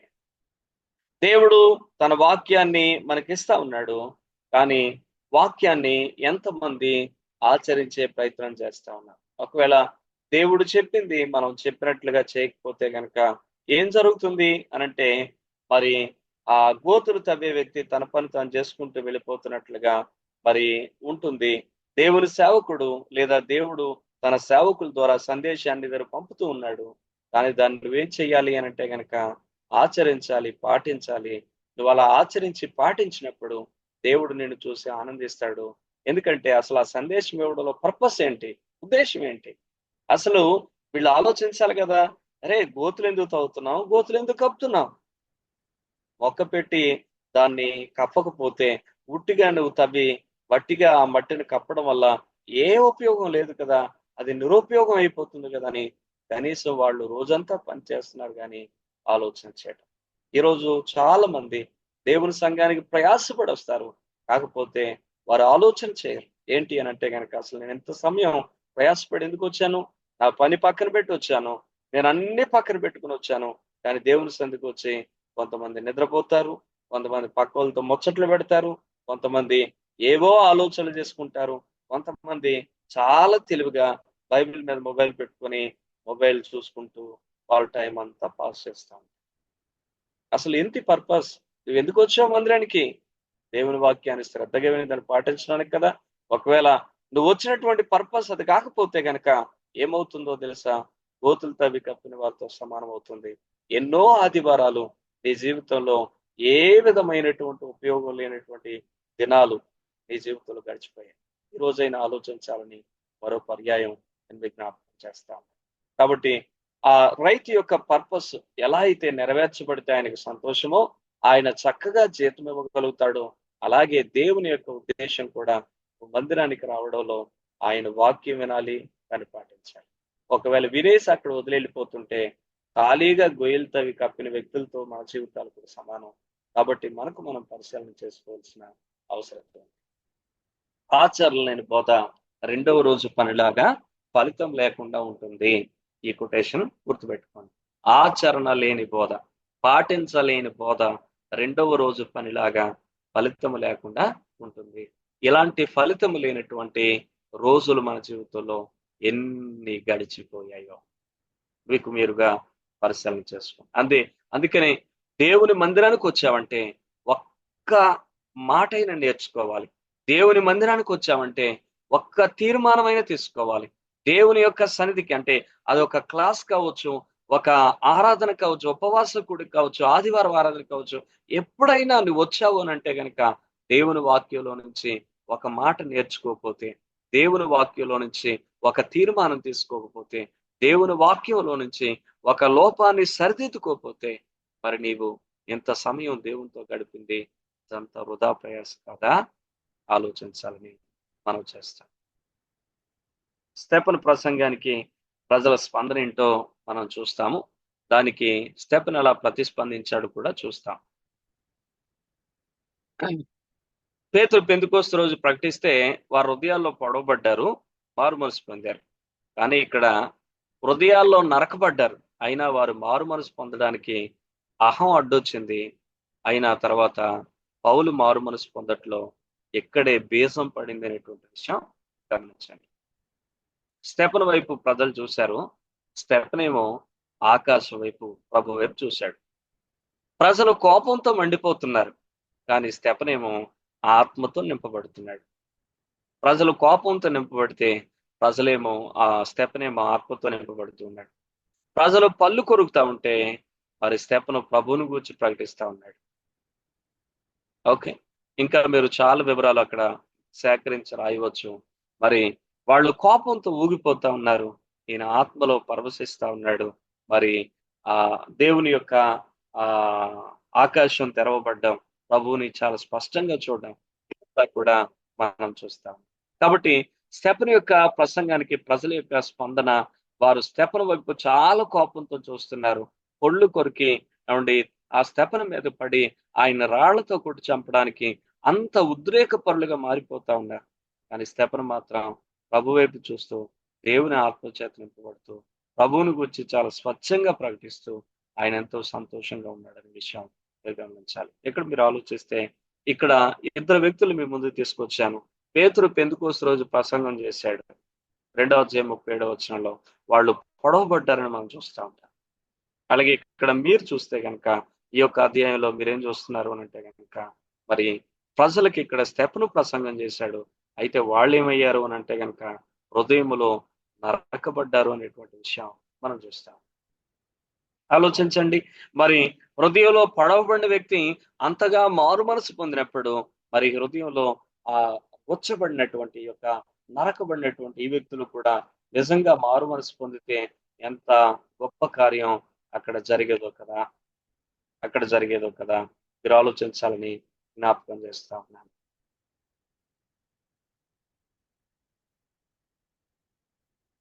కాబట్టి మరి ఈ మాటలు మీరు ఆలోచించాలి. దేవుని మందిరానికి మనం కూడా వస్తున్నప్పుడు మనం ఎలా ఉన్నాం? పెంతెకోస్తు రోజు దేవుని యొక్క వాక్యం ద్వారా పొడవబడిన వ్యక్తుల వలె ఉన్నామా? లేకపోతున్నట్లయితే స్టెఫను ప్రసంగించిన రోజు హృదయంలో నరకబడిన వ్యక్తుల వలె ఉంటున్నామా? అంటే మన ప్రతిస్పందన ఎలా ఉంటా ఉంది? చాలా మంది ప్రతిస్పందన మీరు ఆలోచిస్తే ఈరోజు పాస్టర్ గారు నా కోసమే వాక్యం చెప్పారు, నా గురించే. అంటే నువ్వు హృదయంలో నరకబడిన వ్యక్తివి, నువ్వు మారు మనసు పొందడానికి నీకు అహం అడ్డొస్తుంది. దయచేసి గమనించు. నిజంగా నీ హృదయంలో పొడవబడిన వ్యక్తి అయితే కనుక నీవు పుచ్చబడాలి ఖచ్చితంగా. వాక్యం ద్వారా నీవు పొడవబడకపోతే నీ జీవితంలో మారు మనసు రాదు. కాబట్టి మీరు గుర్తుపెట్టుకోండి, మీకు ఆశీర్వాద ప్రసంగాలు, ప్రాస్పారిటీ గాస్పల్ అందించినంత కాలం మీ జీవితాల్లో మార్పు రాదు. కాబట్టి మనకు కావాల్సింది ప్రాస్పారిటీ గాస్పల్ కాదు, మన హృదయాలు గాయం చేసేటువంటి వాక్యం కాదు. ఇదిగో పెంతెకోస్తు రోజున 3000 మంది గాయపరచబడ్డారు. వారు మారు మనసు పొంది సంఘంలోకి వచ్చారు. కానీ ఇక్కడ ప్రజలు మాత్రం హృదయంలో నరకబడ్డారు. వాళ్ళు ఏం చేస్తున్నారు అని అంటే కనుక వాళ్ళకి చాలా కోపంతో మండిపోతాం. ఈ రోజున వాక్యం వింటున్నప్పుడు నువ్వు మారు మనసు పొందుతున్నావా, లేకపోతే కోపంతో మండిపోతున్నావా? ఆలోచించు. ఒకవేళ నీ ప్రతిస్పందన ఎలా ఉంది? పెంతెకోస్తు రోజున్న ప్రజల వలె ఉందా? ఆ 3000 మంది గుంపు వలె ఉందా? లేకపోతే రాళ్లతో దాడి చేసినటువంటి స్టెఫను మీద దాడి చేసిన ఆ ప్రజల యొక్క వైఖరి లాగా ఉందా? నీ వైఖరి ఎలా? ఈ రోజు లేరా సంఘంలో ఇలాంటి వారు? ఆలోచించండి. కాబట్టి ఎంతో మంది సేవకుని మీద మళ్ళీ తిరిగి దాడి చేస్తా ఉంటున్నటువంటి వారు, అయ్యో దేవుడు నాతో మాట్లాడాడు, నేను సరి చేసుకోవాలి. నిజమేనేమో, ఈ విషయంలో ఇలాగున్నాను, ఇది నా తప్పిదమే కదా, దేవుడు నాతో మాట్లాడాడు, అయ్యో నన్నే సరి చేసుకోమని దేవుడు చెప్తా ఉన్నాడు, నేను సరి చేసుకుంటాను అని ఆలోచించే గుంపు ఎంతమంది? ఏదైనా ఒక ప్రశ్న అడిగితే వెంటనే మనకు వచ్చే ఆలోచన ఏంటో తెలుసా? నా గురించి మీకు ఎవరు చెప్పారు? ఎవరో చెప్పకపోతే మీరెందుకు నా గురించి ఇదంతా చెప్తారు? అసలు నీ గురించి చెప్పావు నువ్వెందుకు అనుకో? దయచేసి ఆలోచించు. సంఘములో ఒక 50 మంది కూర్చుని ఉన్నారు అని అంటే దైవజనుడు వర్తమానం చెప్పిన తర్వాత ఒకవేళ నిష్పక్షపాతంగా లేచి మీరు ఒకవేళ సాక్ష్యం చెప్పండి అని అంటే కనీసం ఒక 10 మంది అయినా దేవుడు నాతో మాట్లాడాడని చెప్పగలిగేవారు ఉంటారు. అలాంటప్పుడు మరి ఒక్క మనిషి ఈ రోజు పాస్టర్ గారు అంతా నా కోసమే చెప్పారని అనుకుంటే ఇంకా మనం ఏం చేయగలుగుతాం చెప్పండి?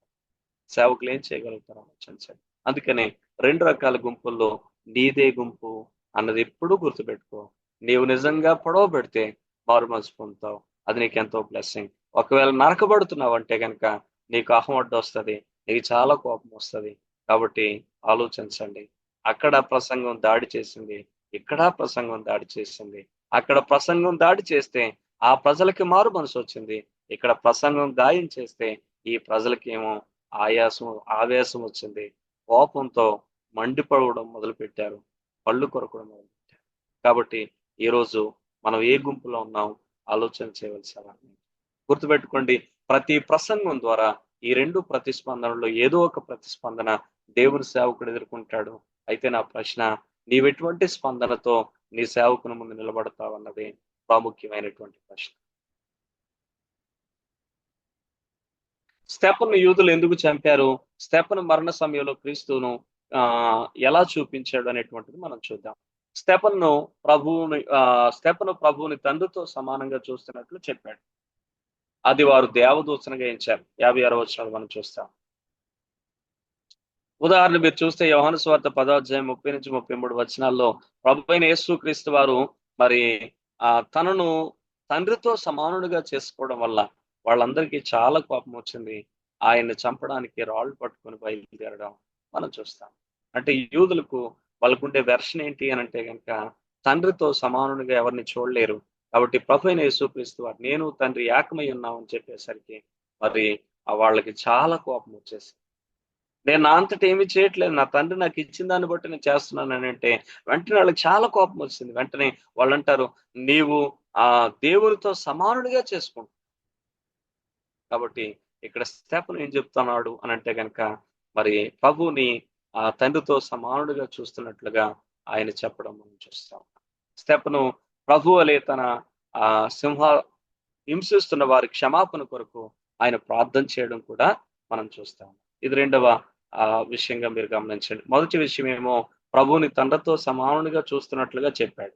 తండ్రి కుడి పార్శ్వాన మరి ప్రభువైన యేసుక్రీస్తు వారు కూర్చుని ఉన్నారు అని వారి యొక్క సమానత్వాన్ని చూపిస్తా ఉన్నాడు. మరి ప్రభు అయినటువంటి యేసుక్రీస్తు వారు ఎలాగైతే తనని హింసిస్తున్న వారి క్షమాపణ కోసం ప్రార్థన చేశాడు, అలాగే ఆయన ఏం చేస్తున్నాడు అనంటే కనుక మరి ప్రభువుని తన జీవితంలో చాలా స్పష్టంగా చూపించడం మనం చూస్తా ఉన్నాం. కాబట్టి లోకస్వార్త 23:34లో ఆ శిలువ మీద ఉంటూ ఆయన ఎలాగైతే ప్రార్థన చేశాడు, తండ్రి వీరేం చేస్తున్నారు, వీరికి తెలియదు, దీన్ని క్షమించమని, అలాగే స్తెఫను కూడా ప్రార్థన చేయడం మనం చూస్తా ఉన్నాం. మీరు ఆలోచించండి, ఎంత చక్కగా ప్రభువుని తన జీవితంలో చూపించాడో మనం చూస్తున్నాం. స్తెఫను ప్రభు వలె తన మరణానికి ముందు తనకు అప్పగించబడిన పనిని పూర్తి చేశాడు. ఆయన ఎంత చక్కగా అయితే ప్రభువైన యేసుక్రీస్తు వారు చెప్పారు, తండ్రి నువ్వు నాకు అప్పగించిన పని నేను పూర్తి చేశాను చెప్పాడు. అలాగే స్తెఫను కూడా తనకు అప్పగించబడిన పని సంపూర్తి చేశాడు. వాళ్ళందరికీ సువార్త ప్రకటన అనే పనిని తాను పూర్తి చేశాడు. స్తెఫను ప్రభు వలె తన ఆత్మను దేవునికి అప్పగించాడు. మీరు ఆలోచిస్తే దేవుడు స్తెఫనును మరణమును నిద్రతో పోల్చాడు, స్తెఫను మరణమును నిద్రతో పోల్చాడు. అయితే సంఘం పుట్టుక కొరకు క్రీస్తు మరణం ఉపయోగించిన దేవుడు సంఘ విస్తరణ కొరకు స్తెఫను మరణాన్ని ఉపయోగించుకున్నాడు. హతసాక్షుల ద్వారా సంఘం విస్తరించింది అనే విషయాన్ని గమనించాలి. సంఘం అనే పొలానికి హతసాక్షుల యొక్క రక్తాన్ని దేవుడు ఎరువుగా వేశాడు అని చాలా మంది బైబిల్ పండితులు వ్యాఖ్యానకర్తలు ఉంటారు. నిజమే ప్రియులారా, ఎంతో మంది దైవజనులు, అపోస్తలులు, పరిశుద్ధులు వారు ప్రాణాలు పణంగా పెడితే ఈరోజు సంఘం ఇంతగా విస్తరించింది అనేటువంటి విషయాన్ని మనం జ్ఞాపకం చేసుకోవాల్సిన వారు. క్రీస్తు మరణం ద్వారా సంఘం పుడితే స్తెఫను లాంటి అనేకుల యొక్క పరిశుద్ధుల యొక్క మరణం, వారి యొక్క రక్తము ద్వారా సంఘం విస్తరించింది అనేటువంటి విషయం మీరు జ్ఞాపకం చేసుకోవాలి. మీ అందరికీ తెలుసు కదా, మన భారతదేశంలో దేవుని యొక్క సంఘం ఎలా వ్యాపించింది, ఎలా విస్తరించింది. మరి అపోస్తుడైనటువంటి తోమ మన భారతదేశానికి వచ్చి మన దేశం కోసం ఆయన రక్తాన్ని చిందించాడు. అపోస్తుల యొక్క పరిశుద్ధ రక్తము మన దేశంలో నేల మీద చిందింది. పిల్లారా, గుర్తుపెట్టుకోండి, మరి గోధుమ గింజ భూమిలో పడి చావకపోతే అది ఒంటిగా ఉంటుంది, అది చేస్తే విస్తారంగా ఫలిస్తుంది అని ప్రభువు చెప్పినటువంటి మాట జ్ఞాపకానికి తెచ్చుకోండి. అదే యోహాను సువార్త 12వ అధ్యాయం 24వ వచనంలో మనకు కనబడుతున్నటువంటి మాట. కాబట్టి ఈ విషయాన్ని గమనించండి. మొదటి లైన్ ఏమో స్తెఫనును ఆ యూదులు ఎందుకు చంపారో చెప్పాను. స్తెఫను ప్రభువుని తండ్రితో సమానునిగా చూపించడం కారణం. మీరు ఆ విషయాన్ని యోహాను 10:30-33 వచనాలతో పోల్చి చూసుకోండి. ఆ తర్వాత స్తెఫను మరణ సమయంలో క్రీస్తుని ఎట్లా చూపించాడు అని అంటే, తనను హింసించి వారి క్షమాపణ కొరకు ప్రార్థించాడు. అలాగే స్తెఫను ప్రభు వలె మరణానికి ముందు తనకు అప్పగించబడిన పనిని పూర్తి చేశాడు.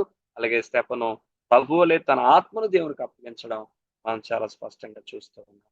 దేవుడు స్తెఫను యొక్క మరణాన్ని నిద్రతో పోల్చాడని మనం చూస్తాం. 60వ వచనంలో మనం ఇదే చూస్తూ ఉన్నాం. కాబట్టి ఈ విషయాలు మీరు అర్థం చేసుకోండి. స్తెఫను మరణం యొక్క చారిత్రక ఆనవాళ్లు మీరు చూడగలిగితే కనుక మీకు చాలా స్పష్టంగా ఇక్కడ కనబడుతున్నది ఏంటి అని అంటే కనుక స్టీఫెన్ అనేటువంటి పేరుతో పిలువబడుతున్నటువంటి గేట్ అన్నమాట. సెయింట్ స్టీఫెన్ గేట్ అని పిలుస్తారు ఈ యొక్క గేట్ ని Saint Stephen gate. Temple mount యొక్క ఈశాన్యం వైపు ఉన్నటువంటి సింహద్వారం, దీన్ని సెయింట్ స్టీఫెన్ గేట్ అని చెప్పేసి అని పిలుస్తారు. దీని వెలుపల కిద్రోన్ లోయ ఉంది. స్తెఫను రాళ్లతో అదే స్థలంలో కొట్టి చంపబడ్డాడని ఆ యొక్క వేగుండా ఆయన బయటకు తీసుకొని వెళ్ళారు కనుక దాన్ని ఏమని పేరు పెట్టారంటే కనుక సెయింట్ స్టీఫెన్ గేట్ అని చెప్పేసి అని దానికి పేరు పెట్టారు.